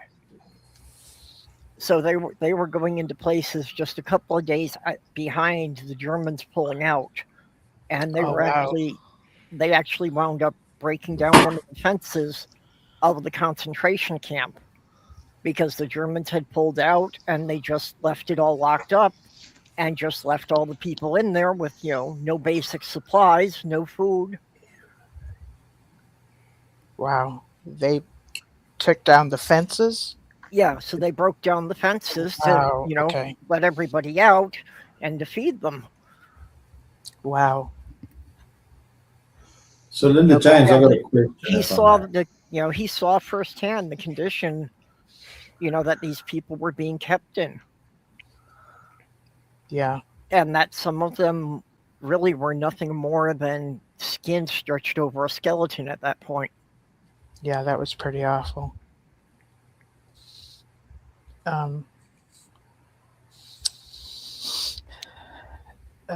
Dehydrated nurse says, to be honest, I believe Jimmy is Q. He has said it on the show that he was looking at Q. He's like, get over it.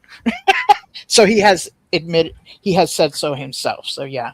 And then after he said it, he was like, get over it, because that's the Jimmy style. So yeah, Do you need a topic change there, Linda? I don't know. You kind of sound I like think you're that- getting down there. Okay, So yeah. Nate, you're tapping into the question I wanted to ask, because I wanted to ask Linda James, how do we support post-traumatic growth rather than just survival? Because, we're talking about trying to get away from harm. We've identified it, but how do you build a future with continuity? Right. So, yeah, good question. And I'm going to step away and grab me something to eat because I think I might need a little bit of protein, but I won't be gone long. I'll just be a few minutes. Is that okay with you guys? Yep. Yeah.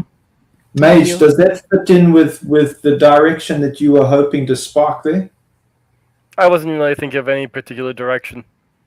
Well, Okay, it's a very good point of, how do you put yourself back together and start a new life once you've gotten out of the situation? So, Purple, what about when you can say something like, I learned discipline, I learned empathy, I learned public speaking, I learned music, study habits, or moral courage, or I learned about the patterning and where I can avoid harm. Those skills belong to me, not to the institution. I mean, are we talking about reclaiming strengths here without returning to the system that misused them? Yeah, well, mine's a bit different, because I was never a JW, but my family had some rather cultish practices, and it was a large group. There were always like a dozen people in the house. So, I was never able to completely cut off from the family, but, I do minimize contact to the extent that I live 350 miles away, so they can't expect me to show up more than twice a year. Okay. So that's, for me, that's part of it, is just, creating a sizable physical buffer so that also none of them can just casually, drive over and visit me. They have to make a commitment and they have to make arrangements to stay somewhere overnight. So if I said that that's a crucial boundary, am I in the right direction? Yep. Okay. So okay. Finding positives doesn't mean forgiving an abuser prematurely or returning to a particular group, right? Yeah. You were JW. Yeah, I think establishing your personal boundaries is an important part of it. Okay, or minimizing harm. Yeah. You hear this saying, forgive and forget. I actually kind of disagree with that. I mean, even if you forgive, you shouldn't forget. Yeah, because if you forget, you're allowing for it to happen again. Okay. So that's silencing anger, right, Mage? Or being grateful for trauma. What about that? Because I'm not sure if I'm ever grateful for trauma. yeah, exactly. So it means refusing to let abuse steal everything, including your inner life or including your growth. Yeah. Because, well, again, by being grateful for trauma, are you meaning like, feeling that whoever abused you was responsible for you, having certain skills or being in a certain position? Well, we don't wish anybody to be in that circumstance to begin with, because and you're framing it right, because you don't want to find genuine positives by saying, "Oh, we're going to create this situation," but finding a genuine positive in a really rubbish situation is about preserving identity or reducing shame and restoring agency from the bad situation that was unavoidable. We're not deliberately putting ourselves into a war-torn environment or into a religiously abusive situation. We're just trying to reintegrate or integrate trauma in a healthy way that honors human needs and enables growth without denial. It's not about protecting the institution or protecting the abuse, or throwing somebody deliberately into that situation. That goes against ethics. What we're talking about is protecting ourselves. That's all. well, also to kind of dovetail into what Meg said about, forgiving but not forgetting, is you're trying to, I'm not sure how to put it, but, to balance in your own brain that you remember the things that happened to you that caused the trauma, but you can't be dwelling on them or you will be living in the trauma all the time. Yeah. Mage, am I correct that you were talking in the past about toxic positivity? Because I think we're getting into what the difference is. You can have a toxic positivity going on, right? Everything's just wonderful and dandy, and we want to avoid gaslighting ourselves, right? I suppose you can have a toxic positivity. I'm not sure if I was the one who brought it up, but Yeah, I haven't heard that phrase before, so I'm kind of trying to parse out just what that would mean. Yeah, it's there is no fault, and again, it's not a balance thing. It's not the in between. It's going towards another direction. You get it in some kind of humor skits. The absolute positive individual who can see no wrong or can see no bad or can see no evil. But I think what it is you have survivors that just can't access positives, and it's difficult to find a balance. Mm-hmm. So yeah, it's a tricky thing, but again, it comes to balance. I don't know. I'm thinking of the whole toxic positivity. I'm thinking of the character Ragatha from The Amazing Digital Circus. She's always trying to find the optimistic, bright side to things. Usually at the expense of herself. Yeah. Hey, have you looked in the mirror? I've always felt that's what you do on my show. What was that, Purple? Sorry, I didn't quite get that. What Mage was saying about that character, I feel, is what Mage often does on my show. Really? Yeah. Just Can I ask the question who Ragatha is? About a grim situation. I'm usually, if I'm pulling a positive to a grim situation, I'm usually doing it in jest, though. Yeah. Is Ragatha from The Amazing Digital Circus? Yes. Is that the Ragatha? Yeah. Yes. I've only watched 2 episodes of that show, so I don't really know anything about the characters. Well, I offered to play more of it for you. I know you did, but no, I didn't want to. It's actually interesting. It's actually a very interesting show. There's a lot of depth to it. So Ragatha sounds to me like a very clean example of toxic positivity, and I think you've spotted something psychologically sharp here, because I just wasn't sure about the reference, but from what I can, what I'm grasping here, Mage, is that it's positivity that's used as emotional suppression, right? Ragatha doesn't just play upbeat.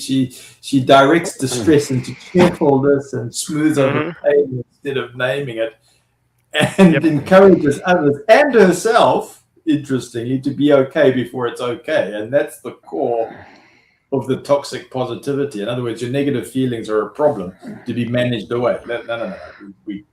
We're not confronting it. We're not processing it. We're just covering it. Yeah. Would the toxic positivity then also go along with the love bombing? Yeah. In a way. Well, because that's a big one for my family, is doing the love bombing every chance they get. And it's like, it doesn't work with me because I feel it's insincere. Would you say that Ragatha in the example is genuinely kind? Yeah, I think he is trying to be genuinely kind. but he's taking it to almost an insincere way, though. And a survival strategy or a way to avoid conflict.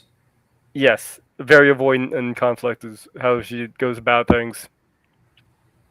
Okay, so it sounds to me like it's a method of staying acceptable and non-threatening. So yeah, Yep. I think it's a good example because That actually was how I got through a lot of my years.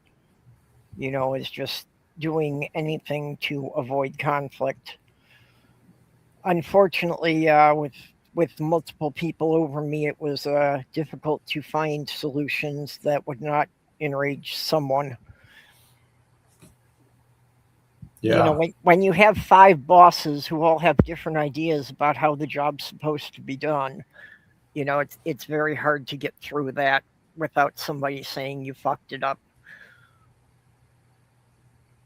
Yeah, so I think it's just human because it's a method of staying acceptable and non-threatening, and that's exactly what happens in these high control or abusive environments. Because if you're now seen as the pleasant person or being pleasant, you're going, oh well, that's where I keep safe. I'm safe here.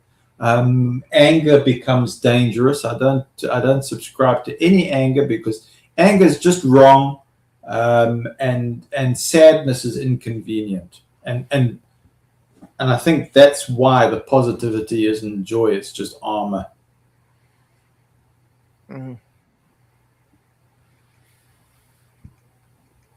And what about taking responsibility for others' emotions? I mean, what's that? Is that ego? No, again, I would think that that's really it's not really a defense. It's something that a lot of people absorb from trauma. That if they're constantly being blamed for things, then they start to feel that they are responsible for getting this person angry or upset all the time. So Ragatha's trying Usually to because the person who's doing it is telling them that look what you made me do. Okay. Well, that's emotional labor under coercion, right? Yeah. But I think that's often what, causes someone to feel they are responsible for someone else's emotions. Yeah. Okay. So look, in trauma psychology, that aligns with fawn response. I'm going to appease to survive. Mm-hmm. Or here's another one: learned helplessness wrapped in sweetness. Hey, so you've got this hyper empathy without self protection, and that's the toxic thing, because the system rewards that kind of behavior, and in a lot of these narratives, or like the world of Ragatha. It doesn't actually punish toxic positivity, but it's a narrative because it depends on it. Chaos is normalized. Your suffering is absurd. That's why it's entertaining, right? But naming harm doesn't change your outcome. So your positivity becomes a way to preserve sanity or avoid abstraction. It maintains a sense of meaning where control is just absolutely impossible. And that's how toxic positivity forms. Not from malice, but from your circumstance or your system that's unescapable.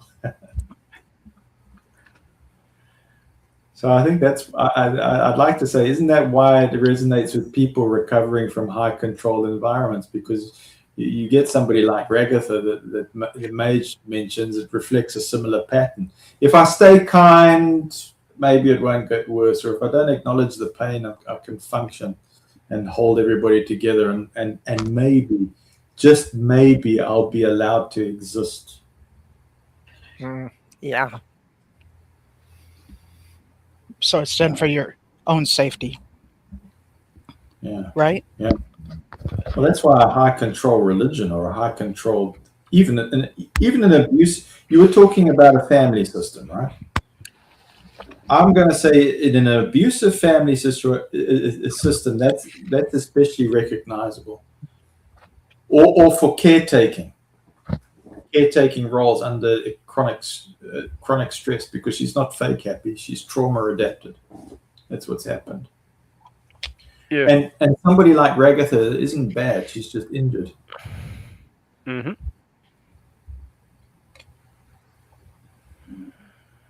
So I think it's also important just to say that toxic positivity isn't a personality flaw, because you could very easily say that.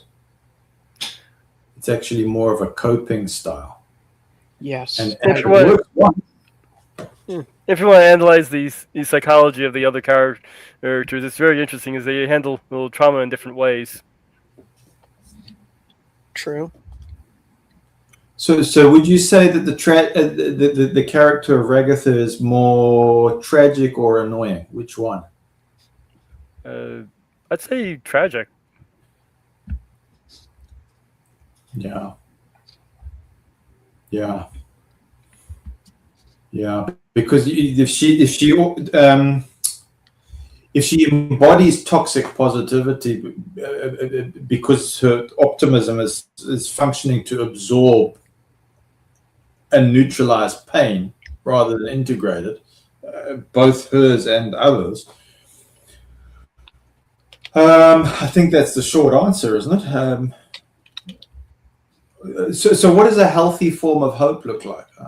I don't know. Can we get to that? I have to remind myself of the things I do have control over. Is what I need to remind myself of. And I have control over my eyebrows. I can shape them however I want. I can, yeah, it's kind of not working. I can look at somebody and raise one. And, well, what the hell are you talking about?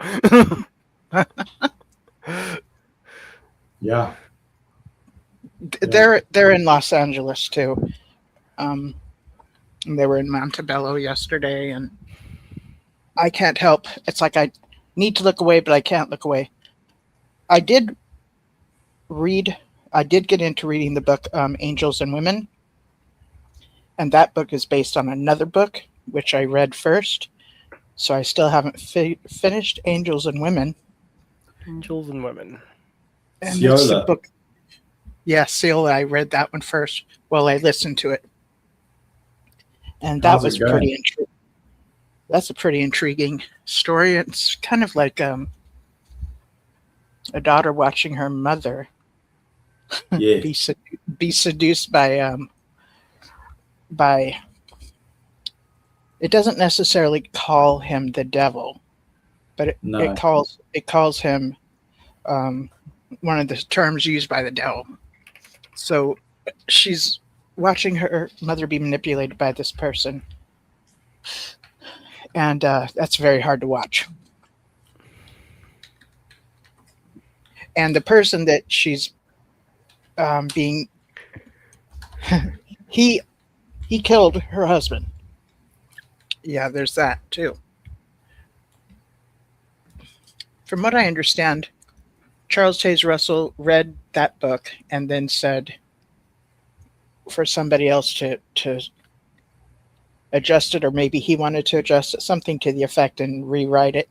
And that's how we came up with Angels and Women. Does that sound familiar, Matthew? It was sanitized by Russell, yeah. Okay. Which is why you're probably getting the better read from Ciola. Right. Okay, that makes sense. Yeah. Yeah.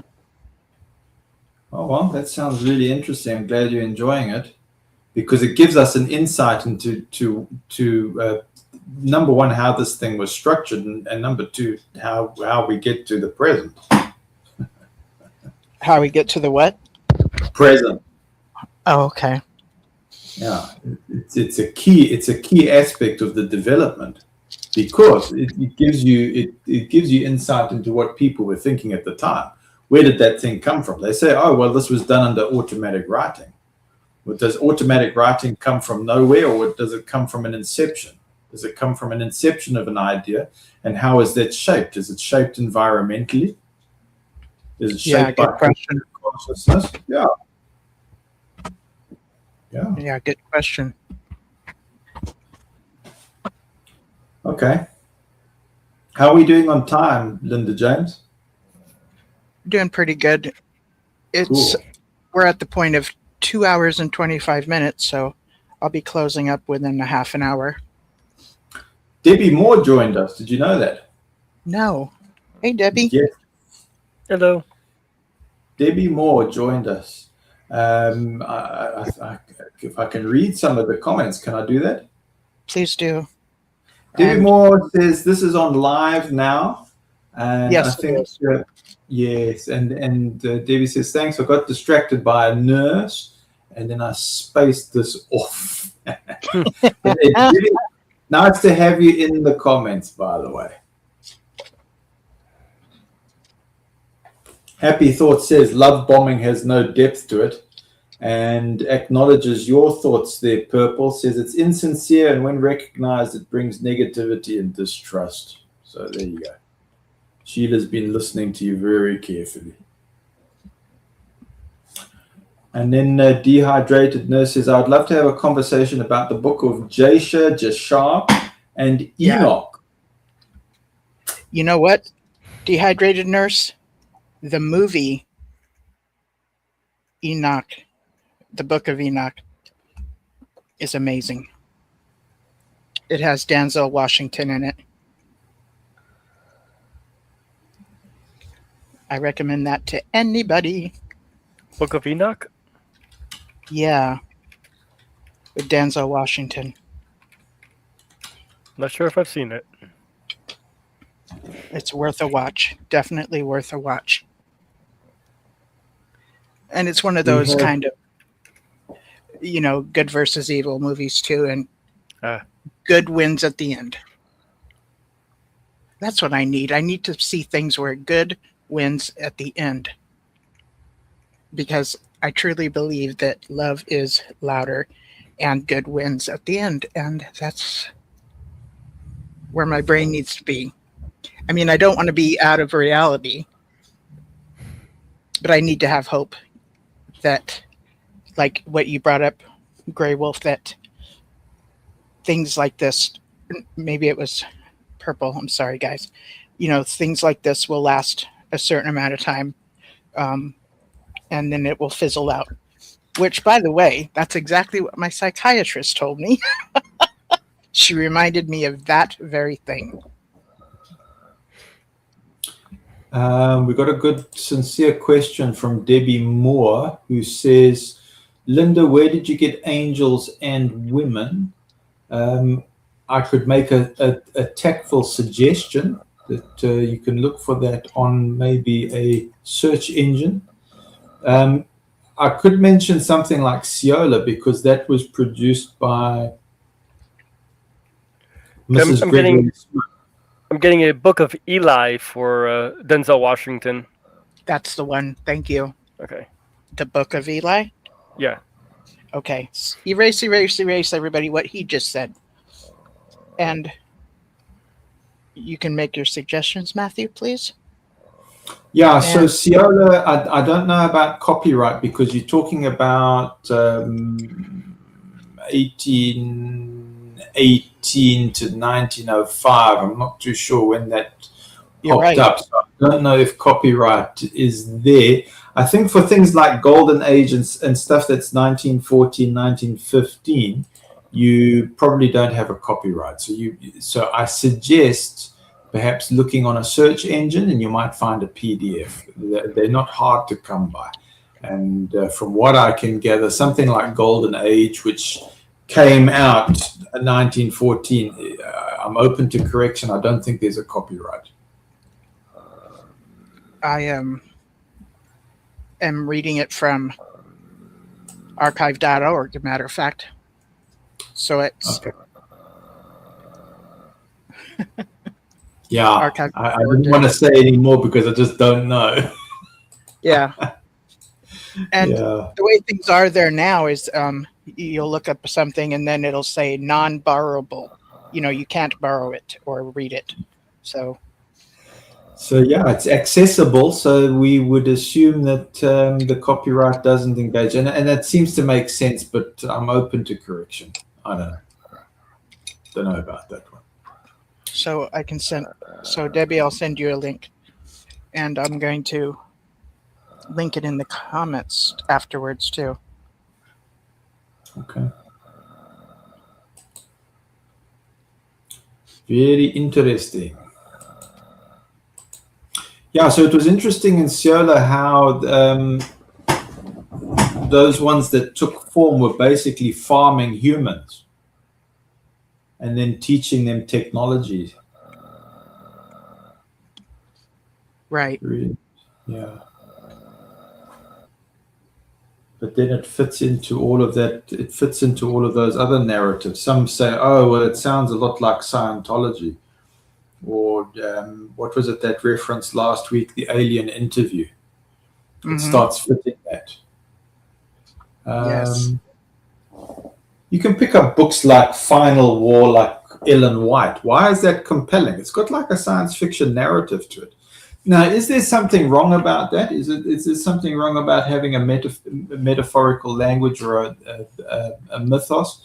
As long as you know that it is that, because if it helps you to start putting things into the right kind of places that you can navigate things, well, it's got its useful purpose. Right. I think so. Yeah.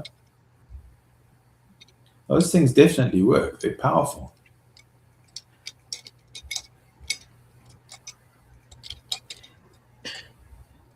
So this week coming up, I'm definitely going to take a break from ice and let my brain be doing other things, because I have I've allowed myself to look at it too long, and it has affected my psyche. And yeah, so it hasn't been a good thing. And I'm just sharing this with everybody because this is a normal thing that will happen on accident to people. And this is kind of what it looks like. I seem distracted. I seem hard to bring back in to concentrate. It's harder for me to concentrate. It's because I'm distracted by it. I'm distracted by the what ifs and the sense of losing hope. And that's knowing that sense of losing hope. That's where I know I'm in trouble. That's where depression can become circumstantial depression, meaning not necessarily clinical, but things going on outside of myself, circumstances, that I can see as being depressing.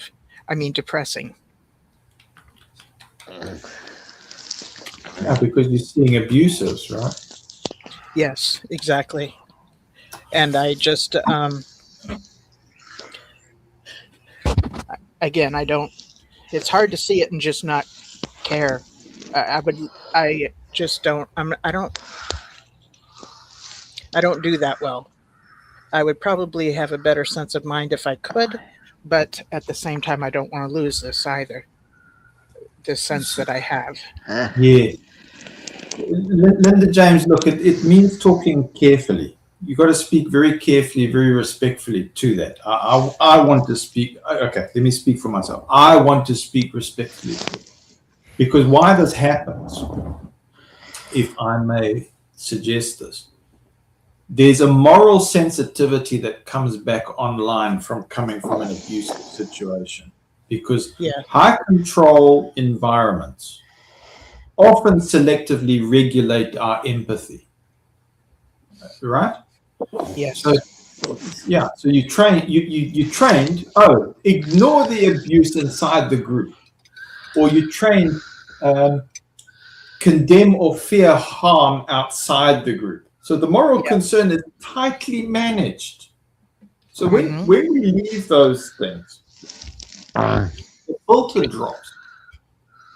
So suddenly abuse, we see it clear as day. And what do we feel? I know I get this from you, Linda James, if you don't mind me just pointing this out. Your empathy comes through loud, really loud. Yeah. And because you're noticing power that's being used against vulnerable people. That's what's happening. Yes. So when we encounter, I don't look at ICE a lot. I don't. I'm in Africa. I've seen this kind of thing before. I can recognize the patterns, but Yes. what do I want to say? What do I want to say here sensitively? I want to say when people encounter ICE behavior, state violence, it happens here on my front door here in Africa. There's institutional cruelty or there's systemic abuse. It hits harder than it does for others. Yeah, that's not weakness, Linda James. That's moral reawakening. I'm going to say that's a positive because if there's circumstantial depression that's coming from this is a real thing. Because what we're describing is not just chemical or internal depression. It's actually closer to moral injury and grief for humanity. That's a positive. That's a positive. I agree. Okay, I'm sort of mouthing off, but there is existential shock because it's witness-based distress, and it comes from. I can see this now. I can't unsee it. And so when you survive, when I say you, I include myself because especially for survivors of religious control or institutional high control that's abusive, there's often painful recognition because you know what happens, and you've picked it up with me. You've called it out, Linda James. You said, "Oh, Matt, I hear what you're saying. You're saying, oh, I once helped excuse abuse." Yeah. And When you're you come going, to- Matt, why don't you free yourself from this? Sheila's done this to me too, by the way, Sheila. Yeah. I heard you during, you've done it. And I'm grateful. I'm glad for to it. hear. I'm glad to hear Sheila tapped into that too and saw that as well. She does. So does Fran and Joe. They do it. I've noticed. And they do it in a very tactful way, hey? Yes. Very tactful. Because the painful recognition is going, oh, I know how an institution lies. I actually know the language of self-justification. And that's the recognition that hurts because you say, oh, yeah, I was part of this thing. How the hell did I... My dad said this. He said, Matt, I was living in Gaga land. He says, how did I let this go on so long? He says, I know how this happened because they looked at me as a challenge. Or the system actually says, by the way, we've got to have certain congregations that look like they are more liberal in order for us to look like we're reasonable. But when it gets into a crisis fracture like it is now, it doubles down on it and gets rid of it. Starts getting rid of people. That's what's happening. That's why we know there's fracture. Okay. That makes sense. So ICE does become a fixation, if I can say that. And you can say, Matt, no, I think you're choosing the wrong word. But hear me out, because whether we're talking about immigration enforcement or other coercive authority, survivors such as ourselves, we often lock on to these kind of things because it mirrors religious control. It mirrors obedience over humanity. You're going, well, here's this masked person that's acting in a dehumanized way and putting procedure over conscience. Where's the compassion? We're just following policy. We're just following orders. And we recognize the pattern and we go, no, I can't take this dehumanizing anymore. I've had my fill of it. Thank you very much. I've had my pulls and I just see this as justified harm and I see it as moral outsourcing. So that's why the attention's there. Am I striking the right direction here? Yes, you are. And I'm really thankful that you're tapping into it. Thank you. Well, I thought it was important. I thought it was important just to focus on, not because of obsession. It's not obsession, Linda James. let's John Mars or Jay Mars put it right in the comments. It's pattern recognition. He says, "Oh, I'm glad you're Yes. tapping into this because it's your nervous Yes. system saying, oh, I've seen this before. I know where it leads." Mhm. Yes. And that's the positive. That's the silver lining. Because many persons say, "Oh, why doesn't this energize me into action?" Yeah. Survivors are still recovering. Yeah, it's deja vu. Deja what? Deja Oh, vu. I love it. Since I've seen this shit before. Deja vu. I'm not going I to get love that it. out of my head now. It's deja poo. Poo poo. Yes, you're right. Deja I vu. love it. That is such a that is such a help. That is such a helpful coping skill. This is deja poo poo. I recognize it. It was at that stage I couldn't go on. Oh God. So yeah, it's these things that. So I'm also being triggered, and so yeah, I need I'll never to. be this. I'll never be the same. Yeah. Okay. Yep. Excuse me. Let's take it down a few notches. And What were you Yeah. gonna say? What Dallas? do you got there? we were talking about this and this. If you know what that is. To train up a child. Yes, that Michael Burrow. Oh my God! Train up a child, and that has a horse and buggy. What is that from? It is. It's one of the. I got a. Well, found it. Well, I got it to as a piece of evidence, so that it wouldn't get in the. So that the wrong one wouldn't get it. As a prevention. That's why I got it. That prevented method to I like that. help prevent any more abuse, because that's what the guy is. And as a piece of evidence for indictment and to show ones that this is the wrong guy to use Okay. as a warning piece. That's what I. Who put that out? Do you know? It doesn't As look like. Michael and What? Debbie Pearl. Oh, them. Okay. Baby Pearl. Okay. So. Okay. Is that Yeah. like from a long time ago, or are they still like? Are they active? I think they're still in the business printing it, but it's an older version. Okay. So I thought, well, at a resale store, it's good to get it out of the wrong hands That is good.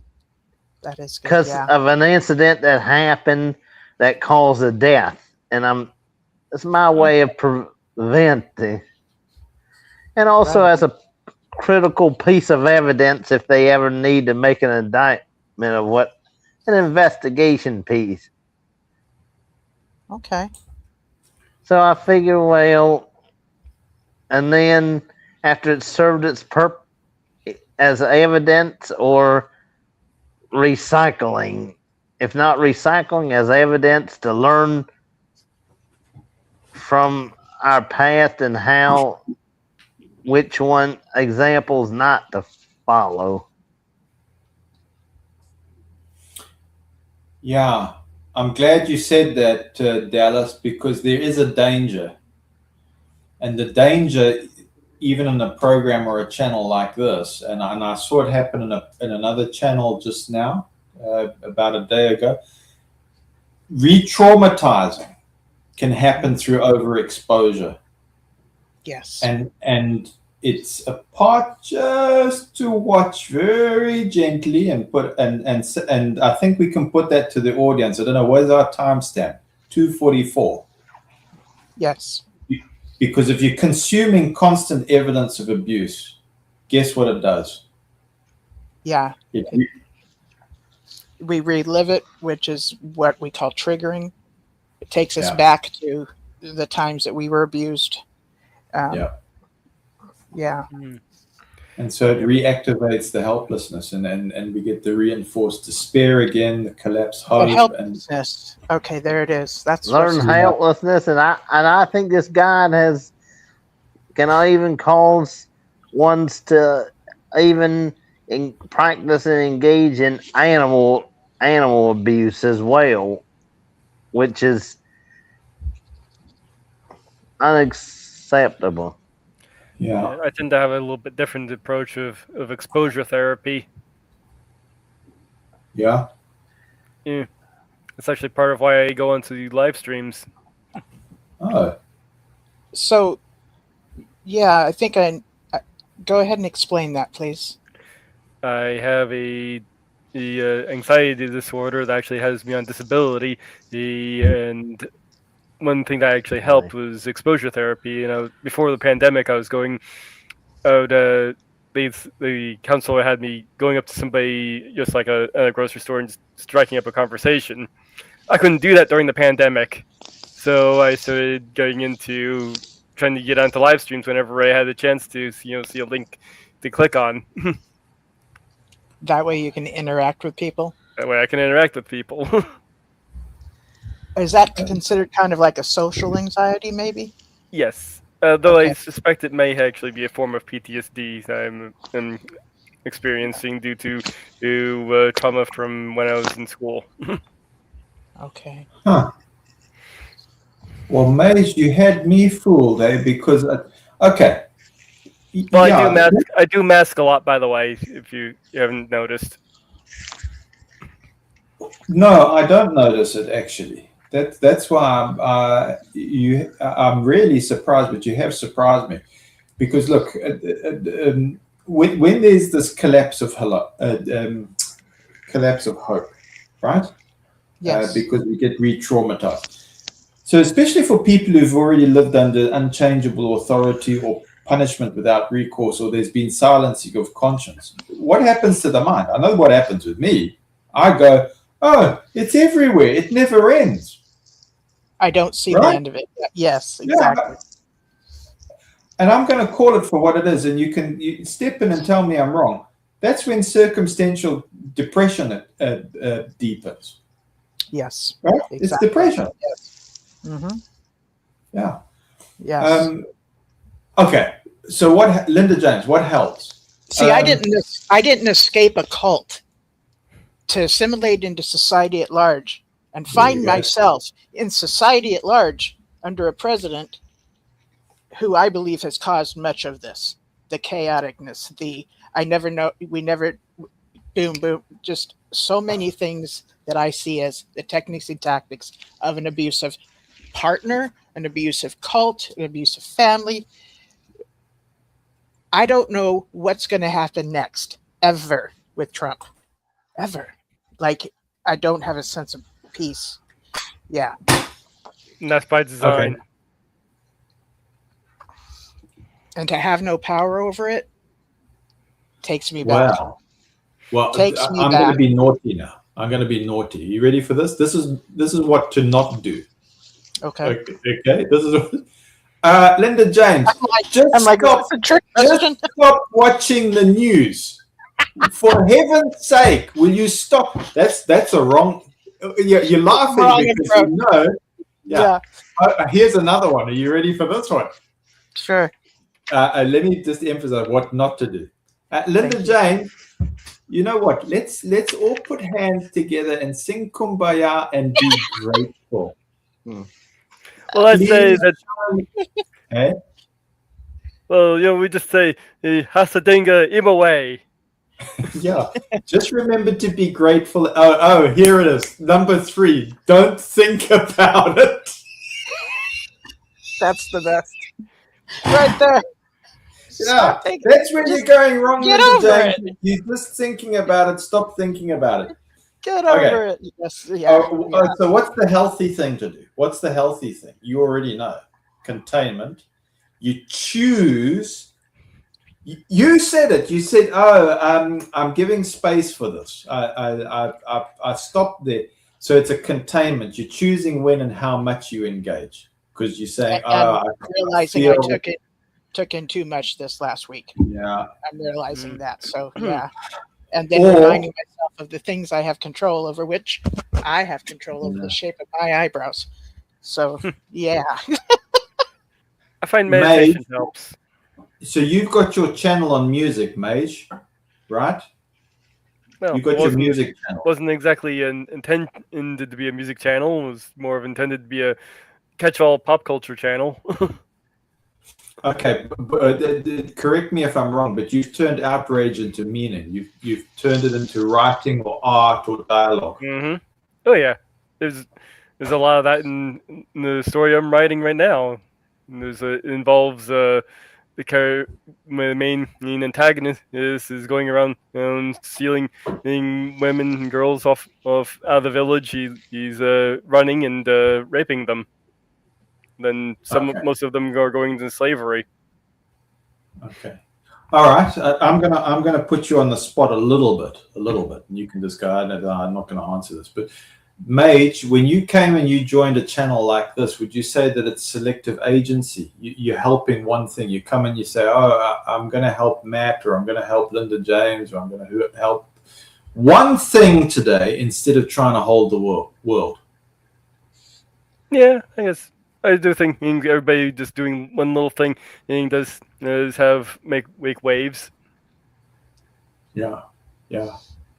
Linda James, here's what I appreciate with you, and the one of the things, permission to rest. Matt, you can go rest. You can go turn off your screen and go rest. If you feel you're fading out, go rest. You're not responsible for fixing everything you see, but then it applies to you too. Thank you.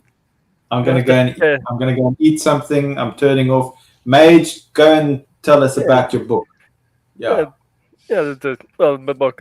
Well, I'm still working on some title. The first, since I'm splitting it into a trilogy now, by the way things are looking. The first one is Path of the Moonbound Hearts. It's more of it kind of focuses on a taboo romance between the two main characters. And kind of gets into what I just mentioned earlier. I'm still trying to work out how I'm going to name the other two. I was thinking like a Path of the Moonbound Tribe or Path of the Moonbound Blood, something like that. It's more into more of a war kind of thing in the second one. And then the last one is sort of the aftermath of everything. Yeah, there we go. Gro's saying good night to everybody. Good night, Purple, Wolf, Dallas. Yeah. But okay, what Mage has just done, I'll tell you why I was smiling. Here's the reason. Ready for this? The reason why I was smiling as Mage was telling us about the book there is because there we got an example where you're allowed to protect your nervous system without becoming indifferent. And so, Yep. So the deep truth underneath all this is people who survive high control religion, they often become fiercely ethical. I know this. You know this about. What is up with that? Like, we want freaking justice, and we're not going to settle until we see that. What is? Oh my God! And it's almost like, am I just being a self-righteous, nonsensical, not live in reality, or is this just like a? Oh, yes, totally. An order isn't always justice. Yeah, so that resonates immediately. Yep. Mm-hmm. Yeah. Exactly. And when I hear Happy Thought says that the constant pain is debilitating. So debilitating. Yeah. Debbie Moore saying good night. But yeah, so fiercely ethical. You said, what's up with that? That was your immediate response. Okay, here's another one. Deeply empathetic. Right. Right. Intolerant of cruelty designed as order. Yes. Mm. Do you hear? Do you see it in me right now? I want to slap I a just see that. I want to slap a bitch right now. That gets back to what I was just saying. Order isn't always justice. Yes, exactly. So look, that combination, it's beautiful. That's the Thank truth. you. It's beauty, Thank you. but it's heavy. Yeah, it is. Do you ever remember me using the word pathological? And you said, what's that? So when you've got sadness, your sadness isn't pathological. It's conscience plus memory. So in short, survivors, yes, we often fixate on institutional abusers like ICE. For me, it'll be something else, okay? But ICE is what's happening in USA right now. Right. So look, the depression situation, it's moral, it's not personal failure, it just reflects regained empathy. So this is a step forward, and it's pattern recognition. And so you get your healing, it involves boundaries. There's no blindness. You can't say that there's blindness. You say, no, I'm grateful for knowing what I actually know. Because Right. Yes. I think this leads us to saying, okay, well, where do we stay informed, but we don't burn out? Exactly. And the whole purpose of this channel is to teach these patterns, these techniques, and these tactics that I've been recognizing and that have affected me. So it doesn't surprise me that Go to I'm bed. totally. It doesn't surprise me that it's affecting me the way it is, and also too,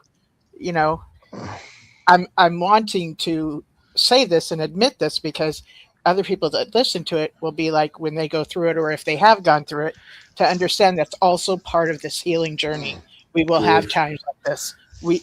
It's normal to have times like this, and I'm reflecting what might have caused it. And I've been saying I gave it too much time. I gave it too much power, over me. Stuff like that.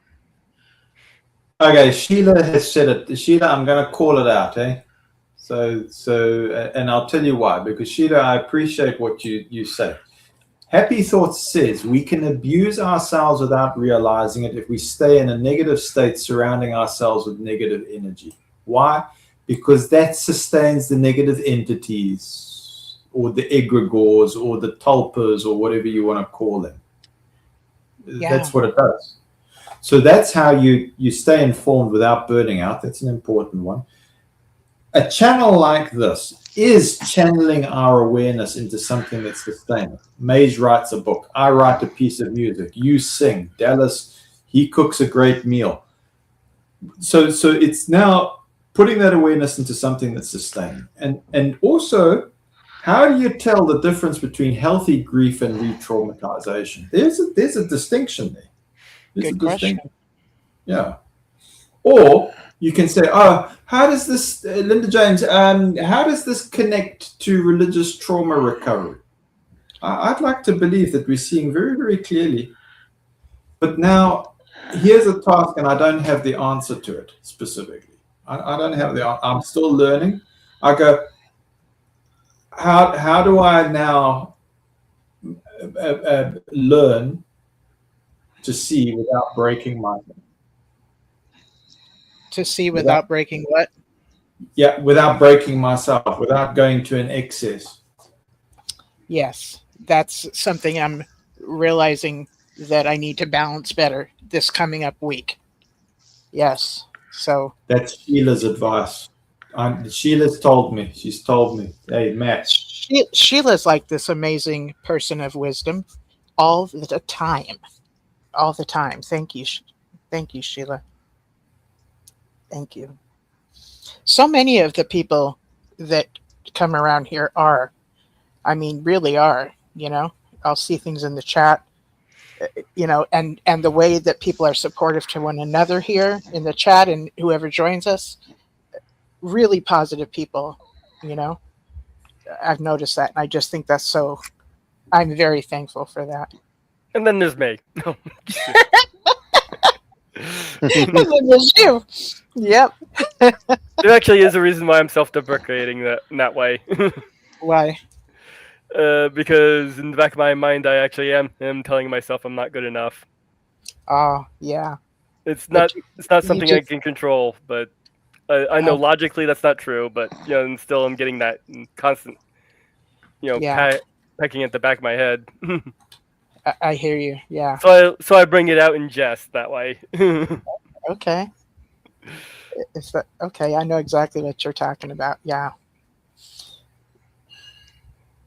So it is about that time. So I'm just going to ask you all if you have any parting statements that you'd like to make. And I'd like to start with Purple. Are you there? Purple, did you want to share anything before I say goodnight?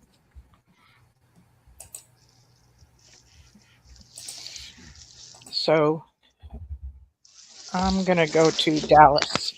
Dallas, did What? you want to share anything before I say goodnight? Well, I want to say, well, thank you for my being able to join y'all here, and thank you for that wishing me a happy birthday and the cake. I got I got it picked it up today, That's so awesome. and it's a coconut cake, Oh my God. Yeah. Okay. one of the best in my opinion. Is it chocolate or a different flavor? The I cake? think it's vanilla. Okay. Yum. But if it was chocolate, I'd love it. Then it'd be as a big snowball. Okay. Cool. I'd like if y'all could attend, or if you could all have some. That would be great. I'm going to imagine you sharing it with me. Thank you. And Dallas, I'm sorry, Purple. I'm not sure if Purple stepped away or maybe just got so I relaxed. don't know where she is. Purple probably stepped away. Let's go to you, Grey Wolf. Is there anything you'd like to say before I guess I'll end with a quote. You're not going to beat the meanness out of a mean dog. You start beating a mean dog, it's going to become more mean. You start beating racists, they're going to become more racist. Yeah. That was a quote from Daryl Davis. Ah, I kind good quote. of There. model my methods. It's on some of his methods of always trying to keep in communication with your enemies or with the other person. He's somebody who's well known for getting over 200 people to leave the clan. Is that he's a black man, right? Yes, he's a black man. He's a musician, I know and exactly. And he gets their just their sits down outfits. and he that just got he retired. gets the out. You've heard of him then? Yes, I know exactly. Yeah, he sits down and talk. I kind of model my methods off of him. Okay. I consider him a hero personally, but That's a pretty bold thing, though. You know, yes. the stuff he does. Yeah. Wow. Thank you for that. How about you, Matthew? Debbie Moore says, Linda, you look beautiful tonight. And Dehydrated Nurse says, thank you, Apostle. This was so cathartic.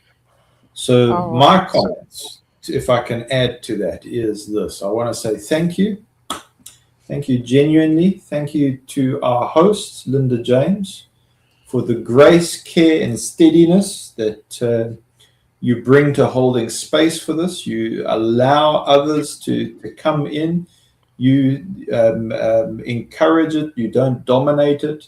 And it really matters, and it's felt. I know that takes a tremendous self-discipline. It takes a tremendous empathy to be able to do that. So I think that's what many tap into. It's what I tap into. So thank you also to the guests. I think of Dallas, I think of Mage, Grey Wolf, I think of Purple, and your consistency.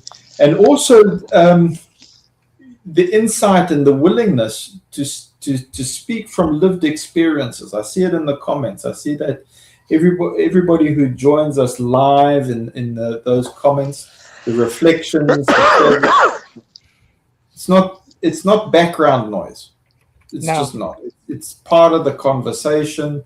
It's what enriches this channel, and conversations like this only work when persons show up with sincerity and curiosity and respect. Yeah. And that's what's happened here today. So I'm very grateful to the space, Linda James, the dialogue, the shared community. I say thank you all. Thank you, everybody. And Linda James, once all the comments are done, I'm going to say I'm looking forward to your conclusion. Okay. So Purple, are you there, or have you stepped away, or if you are there, did you have anything you want to share before I say goodnight? Well, you had me muted there, so you weren't hearing me. Oh, I But- didn't know. Okay. Okay, but yeah, I did. I phased out there for a while. I don't know how long I was gone. Okay. So You're right. I did have you muted. Yes, was I snoring or something? possibly. See, I just want everybody to understand something. I don't snore. So I live in denial, that island of denial. If anybody tries to tell me I snore, because I don't. So, One of my foster brothers swore he didn't snore. right? we It's like that. We recorded him snoring, and when we played the tape back, he couldn't sleep through it.